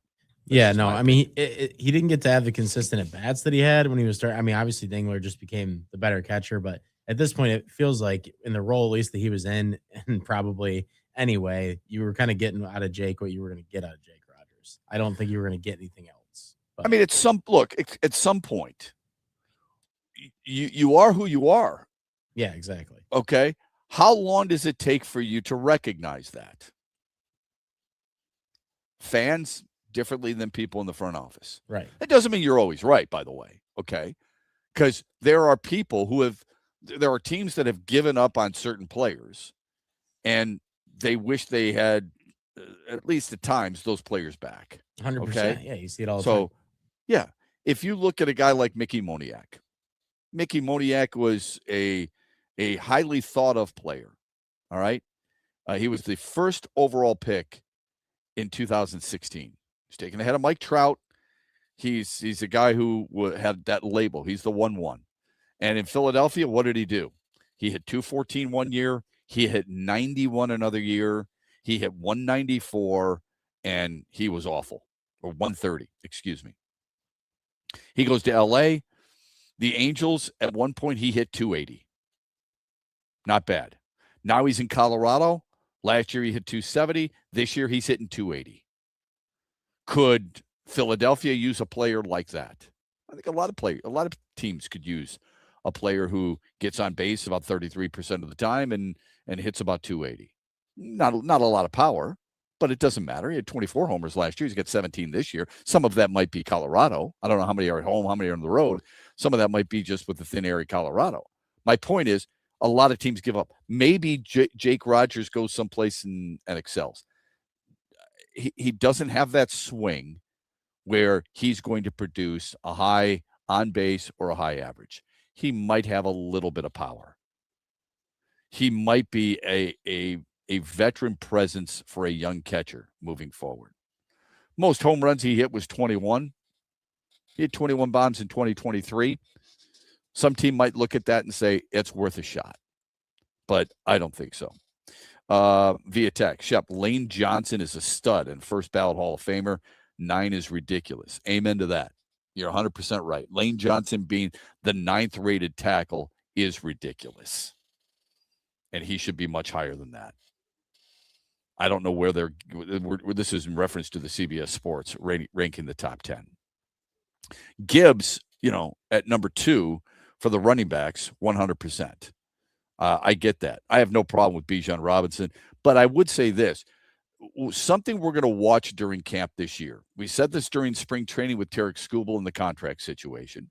We'll say it about Jalen Duren and his situation when he hits Pistons camp. But in Allen Park, one of the primary discussions, questions, and all this other stuff. Other camps, every camp has it. Houston's got it with C.J. Stroud. Carolina's got it with Bryce Young. Okay. New England might have it with Christian Gonzalez, okay, because they picked up a 5th-year option in April. So he's under contract through 2027, and he's a guy who is considered one of the better cornerbacks. Are they going to extend him? In Detroit, it's going to be Jahmyr Gibbs, okay? For as productive as he's been, he's got 49 scrimmage touchdowns, most in the league since he joined the league. And the Lions, like Christian Gonzalez in New England, the Lions picked up his option in April. He's making $14 million this year. The question is, do you extend him early and or do you give him what he and his, I would guess his agency will be looking at? The bar is Saquon Barkley, right? It's not Kenneth Walker III. He's making about the same money as Jahmyr Gibbs. It's not Breece Hall. He's making about the same money as Jahmyr Gibbs. It's Saquon Barkley, who leads the way as far as running backs are concerned with $20.6 million AAV. How much are you willing to give Jahmyr Gibbs? Again, Detroit's not the only team going through this. If you don't think there's discussions in Los Angeles about Puka Nacua, or you don't think there's discussions in Atlanta about Bijan Robinson, Philadelphia just did with Jalen Carter. They extended him 2 years. So many people speculate that the Lions are going to do that with Jahmyr Gibbs, and that's part of the reason he's in camp. I can't say that I would do it, but then you have to think about how disappointed would the locker room be? How much disappointed would the player be? Or would they use it as motivation? You got to know the player first and foremost. We'll take a quick timeout. 8:35, Kevin Brown, TV play-by-play voice for the Baltimore Orioles, joins us here on X's and Bros. We've been brought to you this hour by Meyer. Do you have old retirement accounts still at former employers that could use some attention? Do you have accounts that the only time you hear from the advisor is when you call them? It might be time to take stock of your retirement and stop settling for less than you deserve. Having retirement accounts doesn't equal having a retirement plan. Hi, I'm Mitch Lyons, founder of Mitch Lyons Wealth. Stop procrastinating and let's coordinate your retirement accounts and make sure you have a plan for success in retirement. At Mitch Lyons Wealth, we help people make sense of all the moving parts of retirement: taxes, income, risk, Social Security, healthcare, and legacy. It all works together, so let's make sure all parts of your plan are working together and not fighting themselves. Let's create a retirement of steel. Contact us today to schedule a brief chat to talk about your situation. If it makes sense, we can talk further. If you're good as is, we'll let you know that too. Go to MitchLyonsWealth.com or text PLAN to 844-867-8335. That's PLAN to 844-867-8335. Investment advisory services are offered by MLW Advisory Services, a state-registered investment advisor. Huge here for my good friend Josh Garvey and the team at Dorn Mayhew, West Michigan, one of the world's top accounting, CPA, and business firms. Their worldwide headquarters are in Troy, Michigan, on the east side of the state. And Josh and his team connect with all the sports fans and businesses across Michigan. They bring you John Beeline on The Huge Show. They bring you Lomas Brown during the Lion season. They are a top shelf team when it comes to growth and understanding what their clients need.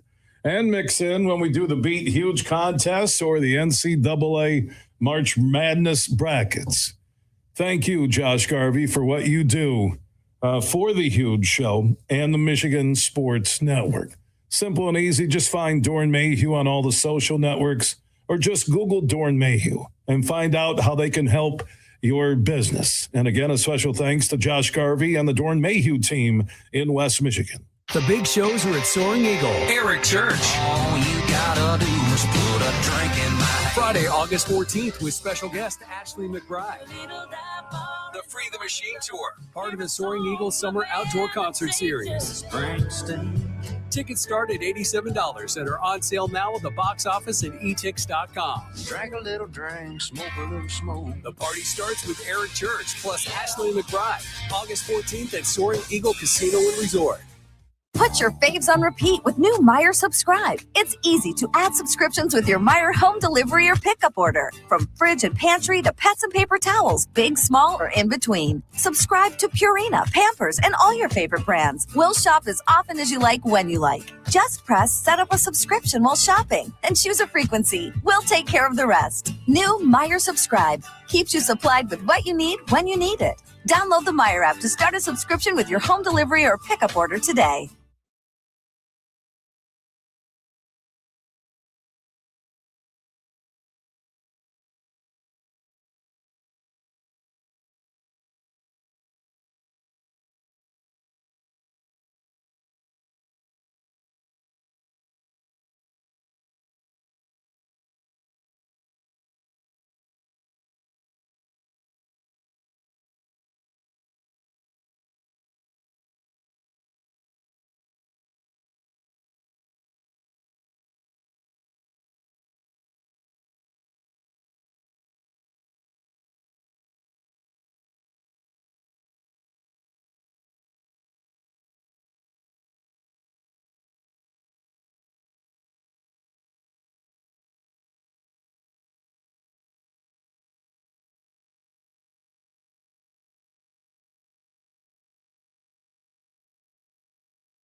Final hour of the program. Welcome back. X's and Bros, Monday through Friday, 6 until 9. You can join us in the chat.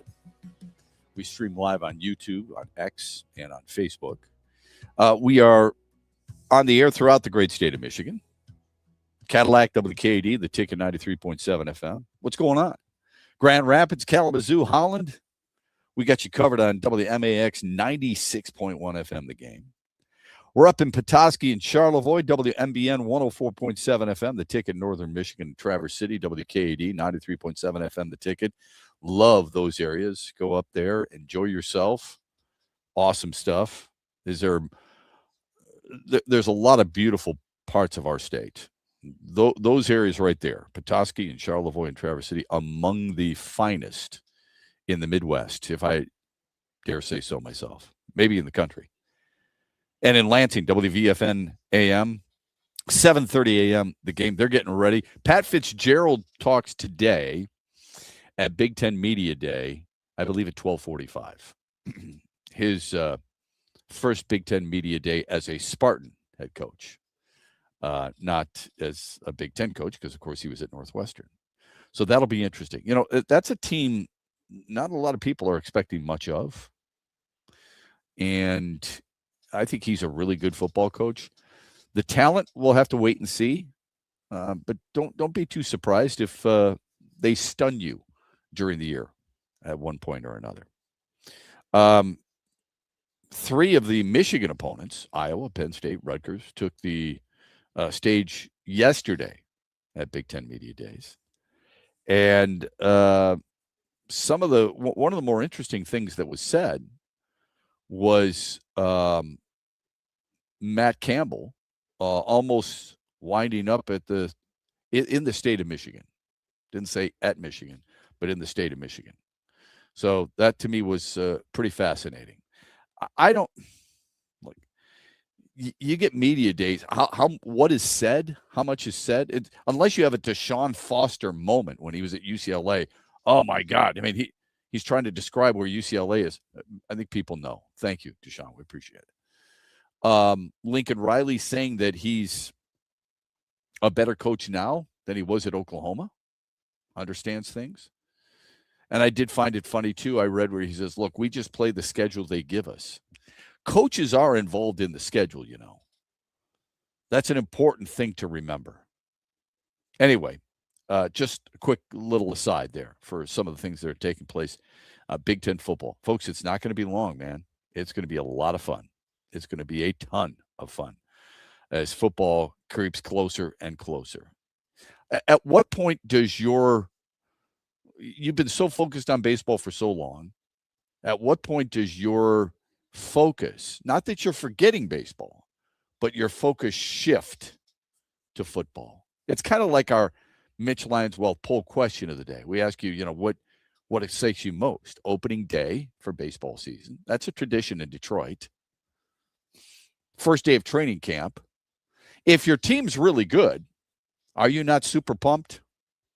Oh, no, for sure. I mean, you get into it. You've got to be, if you're a Lions fan, you've got to be super pumped. I know you have concerns. Question. You and I both have concerns. It's fair. There's not a team out there outside of probably the Rams. I'm not saying they're perfect. What's the Rams' weakness? What's their storyline going in? Keep Matthew Stafford healthy because if Ty Simpson has to play, that would be their storyline for sure. Okay, I mean, you see Myles Garrett run out there, you're like, oh my God, this is the first time I ever tasted ice cream. This is awesome, right? You see all these really high-end players running out there with the Rams logo on their helmet. You're thinking to yourself, I can't believe this is taking place. This is great stuff. Their concern might be, is Puka Nacua going to play angry? Is he going to do something stupid on an off day? Sure. There's no fan base out there that is disconcerted about their football team. So the Lions have some concerns, no doubt. But you and I are pretty fired up for this season, yes? I am. Absolutely. For sure. Yeah, no question about it. I think for me, like it doesn't really – it flips usually in August at some point for me. Actually, when the fantasy – honestly, when fantasy football drafts start get going with like my friends, that's like that's the truth for me though. Like when that hits, I'm like, okay, like it's NFL time because I like baseball so much, I love baseball. So for me, I'm usually invested in the Tigers. You know, I'm invested in them the whole season. But like, you know, if they're not going to make the playoffs, 2019 though. Exactly. Yeah. If they're not going to make the playoffs, you start to be like, okay, please give me football. But I still pay attention to them long enough into the year that I feel like football usually takes to like mid-August for me to really get like excited about, I guess. Here comes a curveball for you. Give me an AFC team and an NFC team that will surprise.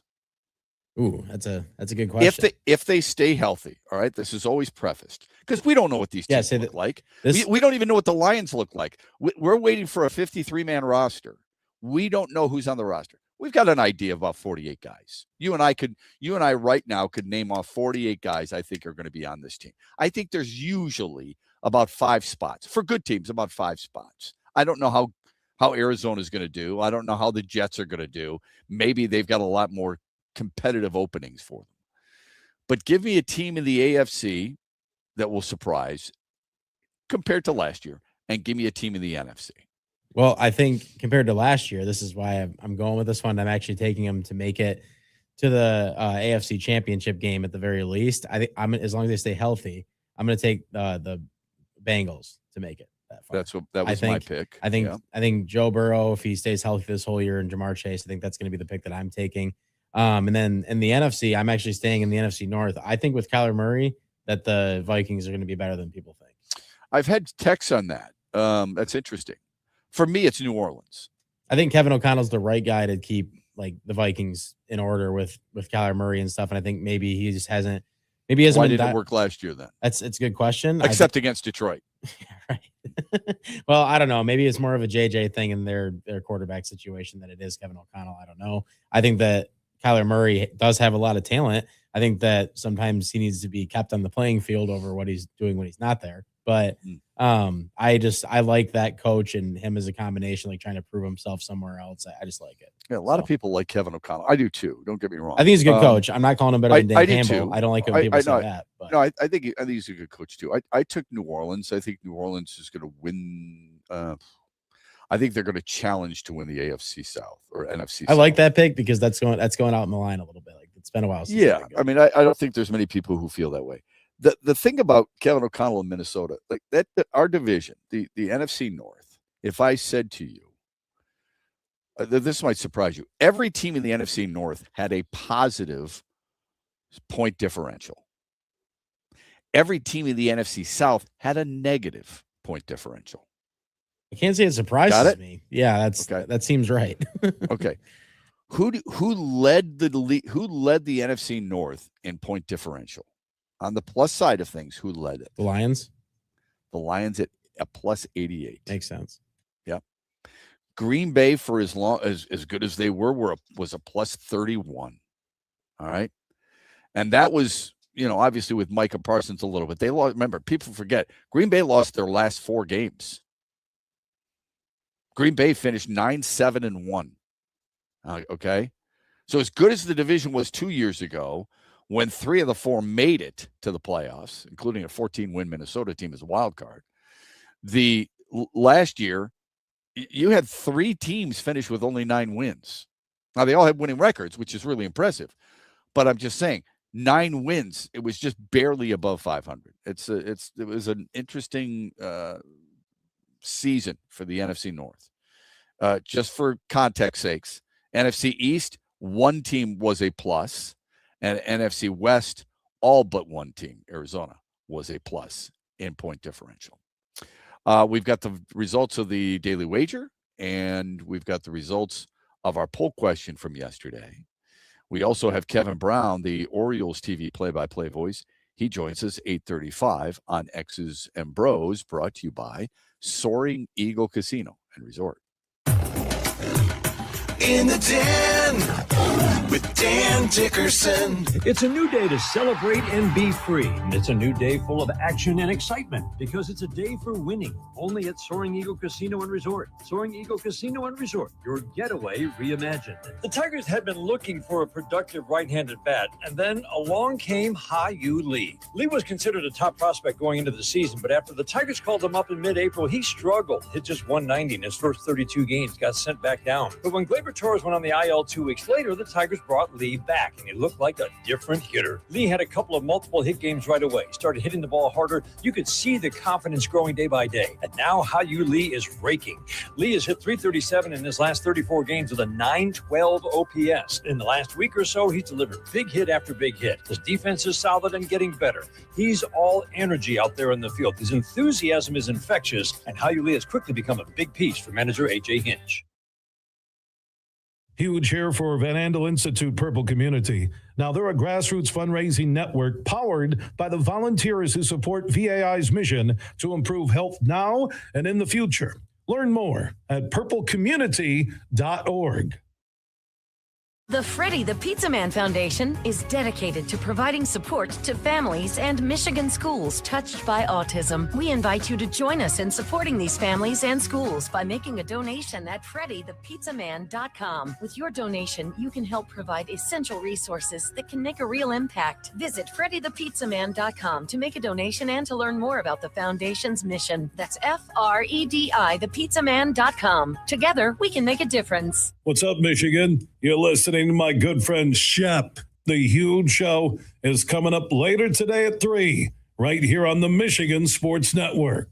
We go together. The Jonas Brothers. I'm a sucker for you. The greetings from your hometown encore. The Soaring Eagle Outdoor Concert Series. Special guests, boys like girls. Tickets for the Jonas Brothers start at $67 and are on sale now at the box office and etix.com.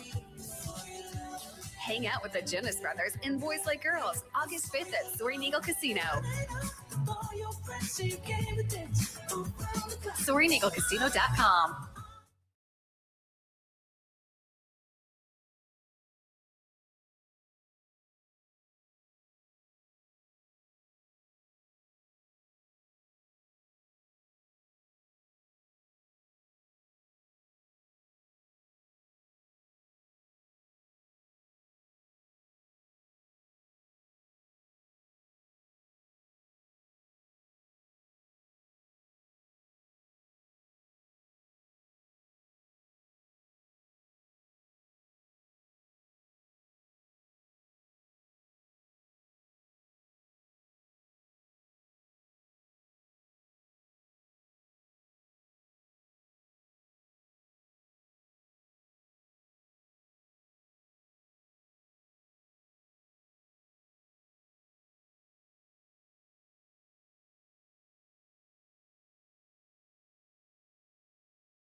The program with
respected program with a great amount of momentum right now. And so I feel thankful for the opportunity. I'm appreciative of the board and the board who obviously had to give the stamp of approval on it. And I'm looking forward to the challenge. It's a great challenge. I'm excited about it. And the last month has been a little crazy. Everybody in this room has challenges in life, and I had the best kind of challenges you could ask for. It's Mike Boynton. He's the new head basketball coach at the University of Michigan. Made his official first media appearance yesterday. It's a hell of a challenge for him. There's a part of me that thinks it's almost unfair the way the contract has been constructed. But on the other hand, I mean, if you're going to set high standards, I suppose that's part of it. How did Juwan Howard get a 5-year contract right out of the gate when he didn't have any head coaching experience, existing coaching experience in the NBA, but not head coaching experience in college basketball? And Mike Boynton only get 2 when he does have head coaching experience. But it's more the incentive-laden contract, the things that he has to hit, okay? He has to. It's a prove-it deal, all right? It's a prove-it deal because there's certain benchmarks that he's got to hit in order to get his second year there. Can you get 24 wins? If you get 24 regular season wins, then automatically it kicks in. He can take a deep breath and say, yes, I have a job for another year. Now, again, a lot of it we'll see how a lot of it goes, right? But can they win 24 regular season games? So that's the big question that a lot of people will have and monitor throughout, all right? Will you finish top 4 in the league? Will you win the Big Ten tournament? Will you reach the Sweet 16? Those are the parameters that he must accomplish one of those in order for him to get the second year of his contract. 24 regular season wins, top 4 in the league, win the Big Ten tournament, reach the Sweet 16. Are those attainable? With the roster they have, most of the pieces they got back, I feel like it's possible for sure. Yes. It's asking a lot. There's no question about that. You better stay healthy. Yeah, right. Okay. So I would ask you, when you say with the roster that they have, they've got Elliot Kedju, all right? He was the Final Four most outstanding player. All Big Ten freshman first team Trey McKinney, really good player. Who is it that you feel is the key to their season next year? Well, I feel like those 2 names you just brought up are pretty much the key. Yeah, I would say McKinney. Okay. I think Cadeau's a big part of it too, for sure. He played some good minutes for them. Yeah, they've got 3 big transfers, right? Kid by the name of Jalen Reed from LSU, kid from Tennessee, J.P. Estrella, and the guy out of Cincinnati, Mustafa Thiem. All right? So those are really important. And then you've got some inexperienced players too. Oscar Goodman. That's the name I've been hearing a lot about, I feel like, yeah. Ricky Libard or Libard, however you say his name. I'm not sure positive on that.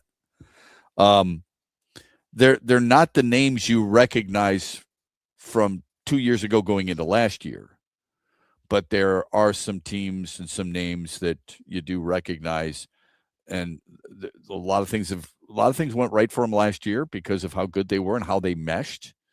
I give Mike Boynton a lot of credit for that too. It's not just Dusty May. Oh, for sure. I mean, those coaches next to him have pretty good relationships with those guys as well, I'm sure. Right. And then you've got, how much of an impact can Quinn Costello make? Or a Brandon McCoy? Well, that's the thing. Or a Joseph Hartman. These transfers and stuff, that's just college basketball today. I mean, you're going to be weighed by how much you can reload. Obviously Michigan lost a lot, and in past years, if you lost that much, maybe people give you more of a break. But it feels like if you have a lot of talent coming in through the transfer portal that people say are supposed to be good and are rated good and everything else, and you have the standard that Michigan basketball has now after winning a national championship, I think those numbers that they're giving him in the contract, like that's kind of what they expect, right? Sure. I just don't see I would hope those expectations were there before he got there. Right. And Dusty May didn't have those parameters. I would hope they would have been there right after John Beeline left, and yet Juwan Howard didn't have those parameters. That's true. So that's the thing that's a little confusing to me. It tells me they're not sold on Mike Boynton. Yeah, 100%. Okay. He had a couple good years at Oklahoma State, but then not some. Yeah, in a tough situation, exactly. Yep. Okay. I think what you look at here is whoever the new athletic director is coming in, because that's another question, right? That doesn't make you feel good. Michigan State had to go through it because they lost Jay Batt, and Jay Batt's the one who hired Pat Fitzgerald. Now, that's a 5-year contract, I believe. Mike Boynton can't feel great at all. There's even more added pressure because there's going to be a new athletic director coming in. And that new athletic director is going to have an idea of who he wants to lead his program. So you have an established head coach, Kyle Whittingham, an established head football coach, an AD coming in after a somewhat mediocre season or a above average season, but not a Big Ten championship season, could just be justified in keeping Kyle Whittingham because of his track record and what he's done in the past. And football, you probably like to get settled in a little bit anyway. Basketball-wise, knowing the limited experience that Mike Boynton has, it might change an athletic director's opinion who wants to come in and put his stamp on the program almost right away. And when I say program, I mean athletic program. So that's the added pressure that Boynton has. He's got a lot of young guys who are viewed as, highly thought of. McDonald's All-American. Quinn Costello is a McDonald's All-American. Brandon McCoy's a McDonald's All-American. Joseph Hartman, I think, is the same way. Okay. And then you've got some other guys. And then you've got the transfers that we mentioned, and then the returners. There's no question people feel like the talent is there. Michigan State's just as talented, if not more, by the way. So it's going to be a hell of a run this year. There's no between question Michigan and about Michigan that. State. There's no question about It's that. going to be a lot of fun to watch the Spartans I'm and the excited Wolverines for play it, for college sure. basketball. That's what really. I'm not Mike Boynton. I hope that he does a great job there. I really wanted that to keep going between Dusty and Izzo, selfishly. But yeah, and I understand that too. I wanted it to continue between Izzo and Beeline because of my gosh, yeah, fantastic respect they have for one another. So and the way they both talked about the rivalry and how they were trying to make it as big as some of the bigger ones, and it felt like it was getting there with how good those games were over those years. I think it's really important, more probably from Michigan than Michigan State, because Michigan State's got plenty of rivals, and they're No viewed question as in a certain light as a Big Ten threat. But I think there's a lot of people at Michigan who feel like if you can establish somebody long term, no one's going to be like Izzo, but if you can establish somebody long term at Michigan, then you can have that rivalry, and it means something. It should mean something to Michigan basketball fans. I mean, winning the With national all due championship in general should probably help it, because Michigan State's going to want to down them more. Absolutely. Because of that. Yeah. Yeah, because Izzo wants another one before he's done. Yeah. And this year he's got an excellent chance at doing just that. And on top of that, Final Four in the city of Detroit. Let's get to the final results of our poll question. We'll get to all that as college basketball creeps nearer and nearer. Final results of our poll question from yesterday. We asked you, in which team do you have the most confidence? Lions, Tigers, Pistons, or Red Wings? No way are the Red Wings winning this. Who did win this, Andy McDonald? The Lions won this at 81%. They kind of ran away with it. Pistons at 50. I know. Pistons had 15%. Red Wings 1%. That doesn't surprise me. And 3% was the Tigers. Also, it doesn't really surprise me. Maybe where they're at. I'm a little surprised at 3% for the Tigers. Yeah, I could see it being just because they made the playoffs last 2 years. All right, how'd your daily wager break out? It's been a while. I've been waiting to hear that one for sure. The Tigers money line. I was pretty simple with that last night. They did get the job done. Got the win, obviously 14-0. I didn't expect it to be like that. Okay, afternoon game today. Are you going with them again? I am going with the Tigers today, and we got to go theme because I do believe he's going to get traded. I'm going with Tarek Skubal to get 8 strikeouts one more time in front of the home fans. Just do what he does. He's gotten 8 strikeouts or more in 7 of his last 8 starts. So okay. And interesting enough, he's up against Trevor Rogers, who some people feel like could be on the trading block as well, even despite his 4 ERA. We'll talk about that and a whole lot more. Kevin Brown Outstanding TV play-by-play voice for the Baltimore Orioles will join us on the other side on X's and Bros, brought to you by Soaring Eagle Casino and Resort. Huge here for all the ABC warehouse locations in Michigan.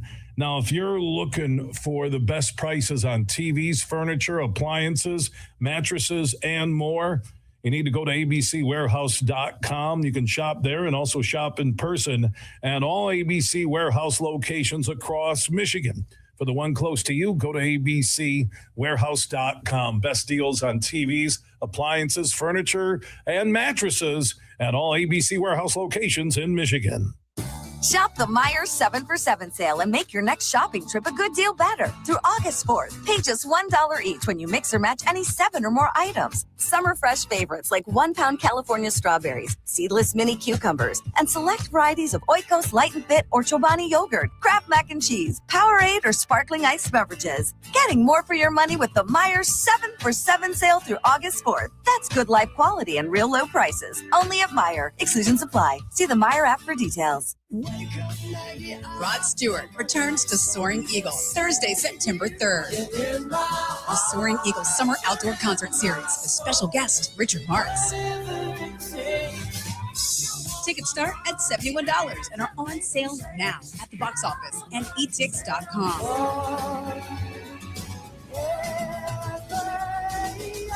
One last time, Rod Stewart with Richard Marx, September 3rd. SoaringEagleCasino.com. What's up, Michigan? You're listening to my good friend Shep. The Huge Show is coming up later today at 3, right here on the Michigan Sports Network.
5 after the hour. Welcome back on this Wednesday, getaway day between the Tigers and the Orioles.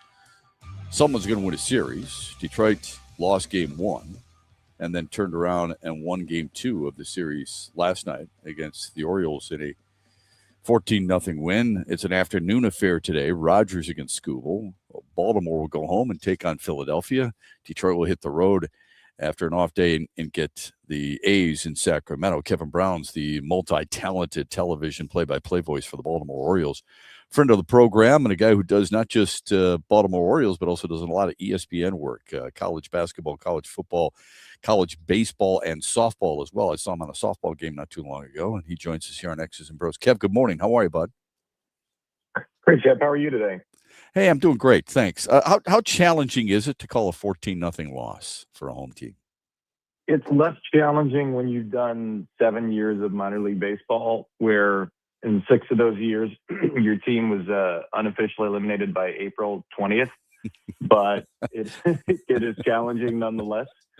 You know, it was a 14-0 loss, and it was a loss where obviously the Tigers scored in every inning, and the Orioles never had a runner in scoring position.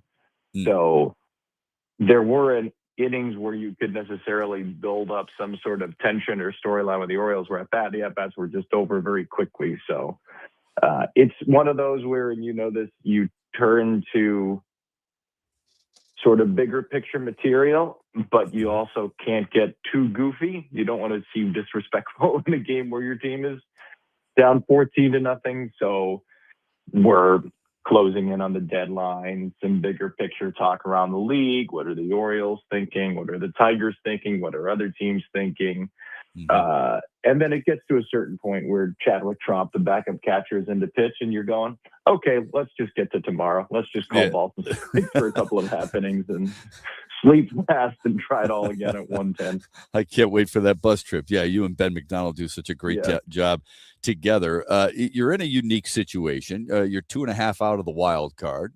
You're under 500, but the American League is not very strong. How do you see the league, first and foremost, and second, what Baltimore may or may not be doing? Are you in the worst situation like Tiger fans are, where you may not be good enough to go all in, but you may be not bad enough to sell everything and start over? Yeah, I definitely don't think it's a sell everything kind of deal. I mean, over the last calendar year, this team has signed Samuel Basayo, a young catcher, to an 8-year extension. They signed Pete Alonso to a 5-year deal, and they've extended 2 pitchers, Shane Baz, a 5-year extension starting this year, and then Kyle Bradish, a 5-year extension starting next year. So that's 4 moves that signal your long-term intent.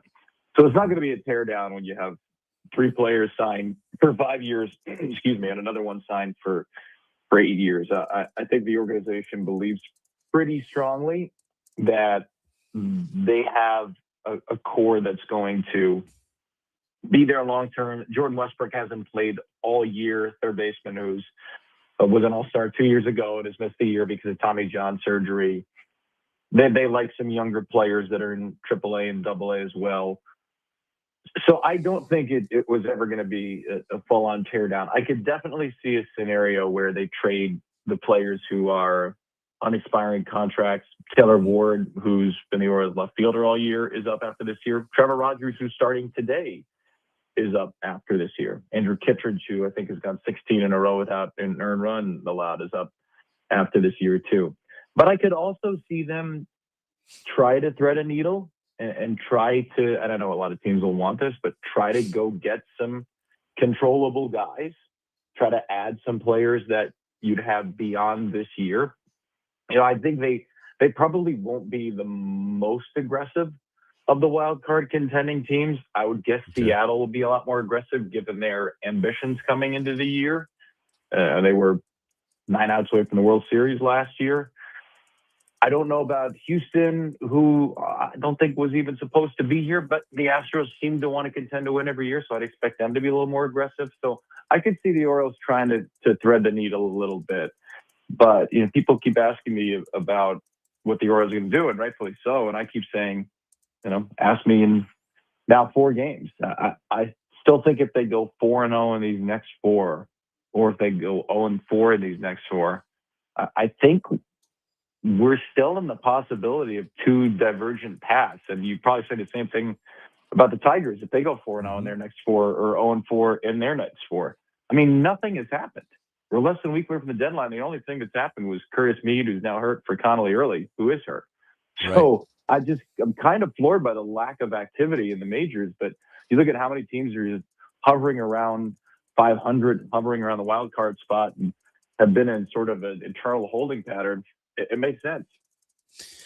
Kevin Brown's the outstanding play-by-play voice for Baltimore Orioles television, joining us here on X's and Bros. From afar, I think we get so close to our teams, we see all their flaws, but sometimes we also overlook those, and we see a team or a player who might be, we think, is better than they really are. How do you view the Tigers from afar? That's a fair question, because we saw the Tigers in May, at the end of May, and they were not terribly far removed from this 6-22 stretch. So, well, I mean, after last night, they looked like the '84 Tigers, right? But maybe I shouldn't overreact to one game. Yeah. I'm once again, I'm so impressed by their pitching. I know Cater Montero wasn't very good on Monday night, but Troy Melton, who I'd seen last year, I mean, he blew me away last night. That's an incredible mix. That's 6 pitches. That's 97. That's an all-world cutter. Skubal is Skubal as long as he's there. Impressed with what Casey Mize has done when healthy this year. And I just really like their pitching, and I really like their pitching development, and I really like the way that they attack hitters. I am surprised from afar, candidly, that they're only the 22nd best offense in baseball. I'm kind of floored by how far Zach McKinstry has fallen off after an all-star year last year. I'm kind of floored by how far even Matt Vierling has fallen off, how far Kerry Carpenter has fallen off. Kind of floored that Spencer Torkelson hasn't figured it out yet. But Kevin McGonigal, after watching him in person 2 games, I mean, he might be one of my favorite players in the league already. So I don't think it's crazy that this team could be the best team in the American League Central. I really don't. I also understand if they trade Skubal, why they would trade Skubal and try to get like a franchise-altering ransom for him. But I think they're in a really, really tricky spot. They do play the A's the next 3. So if they win today, you could be looking at 5 in a row heading into the deadline. But from afar, I am certainly more taken with the Tigers than 51 and 57 would say. And I do have to admit my bias here. I think the Tigers have really run it up against the Orioles the last 3 years. So I'm genuinely always impressed. But I think, again, neutral observer that I am here, that's better than a 51 and 57 team by a mile. And I just wouldn't be shocked if they do end up keeping the core if they go on a run here down the stretch. Yeah, I think people, because of, look, once bitten, twice shy. When past regimes miss out on J.D. Martinez and Justin Verlander and don't get anything back in return, it puts a fan base on guard. What do you think the positive, what's the upside of keeping Skubal? Because they only get a draft pick if they lose him for nothing in the offseason. And do you think their pitching is good enough to win despite, or if they got rid of him, if they traded him? I don't think so. I don't think so. Now, the optimistic case would be, okay, well, Framber Valdez is better than a 4.53 ERA, right? But I don't know, man. It's hard to replace Tarik Skubal in any way, even if you get some pieces back, and even if the Jack Flaherty flexor thing isn't that intense. And, you know, I know Jackson Jobe is working his way back as well. So, yeah, in the optimistic case, you know, you could find a world, but a motivated Tarik Skubal, I don't need to be the one to tell anybody in Detroit this is about the scariest thing in baseball. Now, look, I expect today for a start that he knows could be his final start in Detroit, the Tigers uniform. I mean, and frankly, I expect something special. I was talking to some folks last night, and They said, remember that game against Cleveland last year where he threw 103 on the final pitch of the game and threw a shutout? I think that could be the Tarek Skubal we see tomorrow. Not that this guy needs any extra motivation, but I do look at the team and say, boy, if they kept him and they went Skubal and Melton and the way Montero's pitched and the way Mize has pitched, it's certainly right now as good of a pitching rotation, I think, as there is in baseball. And that's with an underwhelming Framber Valdez. So I wouldn't be shocked. I believe in the White Sox a little bit, but I still think they're a year ahead, and I still wonder how that team is going to respond to the pressure of a late season push. Yeah. I'm not a huge believer in Cleveland this year, which is exactly what happens right before the Guardians rip off 12 in a row and rip out everybody's souls. But I'm just not a huge believer in Cleveland this year. I still think Detroit's roster with that rotation can be the best in the division. And I don't know, that's the upside of keeping Skubal, right? Maybe you only win 85 games, but if you get in the playoffs with 85 games and you have Tarek Skubal and Casey Mize and Troy Melton, who's going to want to see that in the playoffs? Yeah, I agree 100%. The question is, if a team playing that team can get to Detroit's bullpen, then suddenly it's different. No doubt. And if you're going to keep Skubal, my belief is you better add something, because the 24 blown saves leads all of baseball, and it just doesn't work. And when you have blown 17 leads of seventh inning or later, that also leads baseball. That doesn't work either. Who has surprised you in the American League and in baseball in general, good and bad, this year? Doesn't have to be the American League; it can be baseball in general. Yeah, I mean, I'll admit, and I should stop doing this. This will be the last year I do this. I underrated Tampa Bay. I just didn't think the Rays had quite enough lineup depth to be this good this year, and I'll never do that again. I'm just going to pick Tampa Bay to win the division for the rest of the time, just to be safe. I mean, 62 and 44 is pretty amazing. It is remarkable once again what that organization has done, what Kevin Cash has done. Guys like Ryan Vallee that I'd never heard of, who were hitting cleanup with nearly 800 OPSs, and Richie Palacios coming up with big hits. The Rays are just amazing. That they are a machine. The people who are there just rave about the organization and the way they treat people, the way they develop. I thought they would be the worst team in the division this year. And they're 14 games ahead of the Blue Jays. That's the other shocker to me. I did think Toronto would take a step back. Everything seemed to really go their way last year. It's hard to have that happen back-to-back years, but they've kind of been a year from hell team in baseball. I mean, 49 and 59. If you would have told me the Blue Jays are the fourth worst record in the American League, I would never, ever believe that. And then Seattle, I just keep waiting for Seattle to play like Seattle.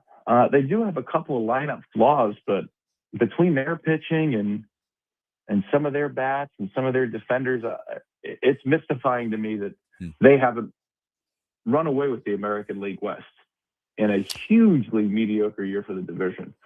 So I know it sounds obvious, pick the two teams that were in the ALCS last year. I thought Toronto would step back. I thought they'd be closer to like an 85, 86 win team this year. Wow. Not on pace to be, something in the 70s. I think they're on pace to go 74 and 88 right now. And there's no universe in which I could have seen that coming. There really is. Yeah, you're smarter than I am, because I thought Toronto would be much more impressive than this. Who's the best? Who's the most complete team? Not the best. Who's the most complete team you've seen this year? In the American League or overall? Overall. It's funny. I'd want to say the Dodgers. The Orioles went into LA and shellacked the Dodgers in Game 3 and won the series. Yeah. So it's funny how our perceptions change. And the Brewers don't come to Oriole Park until September. Okay. So I have not seen them in person. Watching from afar, it seems kind of strange not to say the Dodgers, and it probably will be the Dodgers. But what the Brewers do with their starters and their relievers and their base running. Maybe they can't be the most complete team because they don't hit home runs. They have the fewest home runs in baseball. So it seems strange to say, well, outside of hitting home runs. But The Brewers, certainly, they've been the team, just watching from afar, that has the most complete identity. I'd say even over the Dodgers, and the Dodgers are still the favorite to win. They still have Ohtani, and they still have a raft of pitchers they'll get back, and God only knows who they'll add in the next week. But I think the Brewers being able to maintain their identity from last year and even build on it after losing Freddie Peralta and with some different pieces, I'm excited to see them later in the year in person, because to me they are just the best run franchise right now, and the team that leans into its strengths the most and plays to its identity the most. And is that the most complete team? Maybe, maybe not, but I think they're the most complete in knowing who they are and knowing how to be the best versions of themselves. And hey, they're tied for the best record in baseball, so it's obviously working. But I'm excited to finally get my eyes on them in person in September, and hopefully that's a meaningful series for the Orioles when they come into town. Yeah, I think Pat Murphy has done an unbelievable job. I mean, it's funny. You go around, you know so much baseball. But ask anybody, just a person on the street who thinks they know baseball, ask them, who's the manager of the Milwaukee Brewers? Most people outside Milwaukee don't know that. That's so you brought that up with Tampa and some of their players. A lot of people don't know how good certain players are. They know who Junior Caminero is, but rarely can they bring up some of the others. Great stuff as always, Kev. We appreciate it. Tell Ben McDonald I said hello. Keep up the great work. You're an outstanding play-by-play voice. We always appreciate the perspective. I'm glad you're here in town. Have a safe trip back home, and keep up the great work all season long. Thanks very much, Shep. Good to talk to you. All right, you too. That's Kevin Brown. He is the play-by-play voice for the Baltimore Orioles, and a hell of a guy, really is. Fortunate in my travels to have met people like that. He's a wonderful talent and a really good person. So honored to be that he could join us here on the program here today. I want to thank you for your time, giving us a little bit of your time on a Wednesday morning. Hope you enjoyed defending the indefensible. We're going to continue to play that throughout tomorrow. Don't forget Handy Andy in the 7 o'clock hour. We're with you at 6 o'clock. Don't forget the huge show later on today from 3 until 7 on these same great station affiliates. This hour of X's and Bros has been proudly brought to you by our friends at Soaring Eagle Casino and Resort. Have a great Wednesday, everybody, and thanks for giving us some time.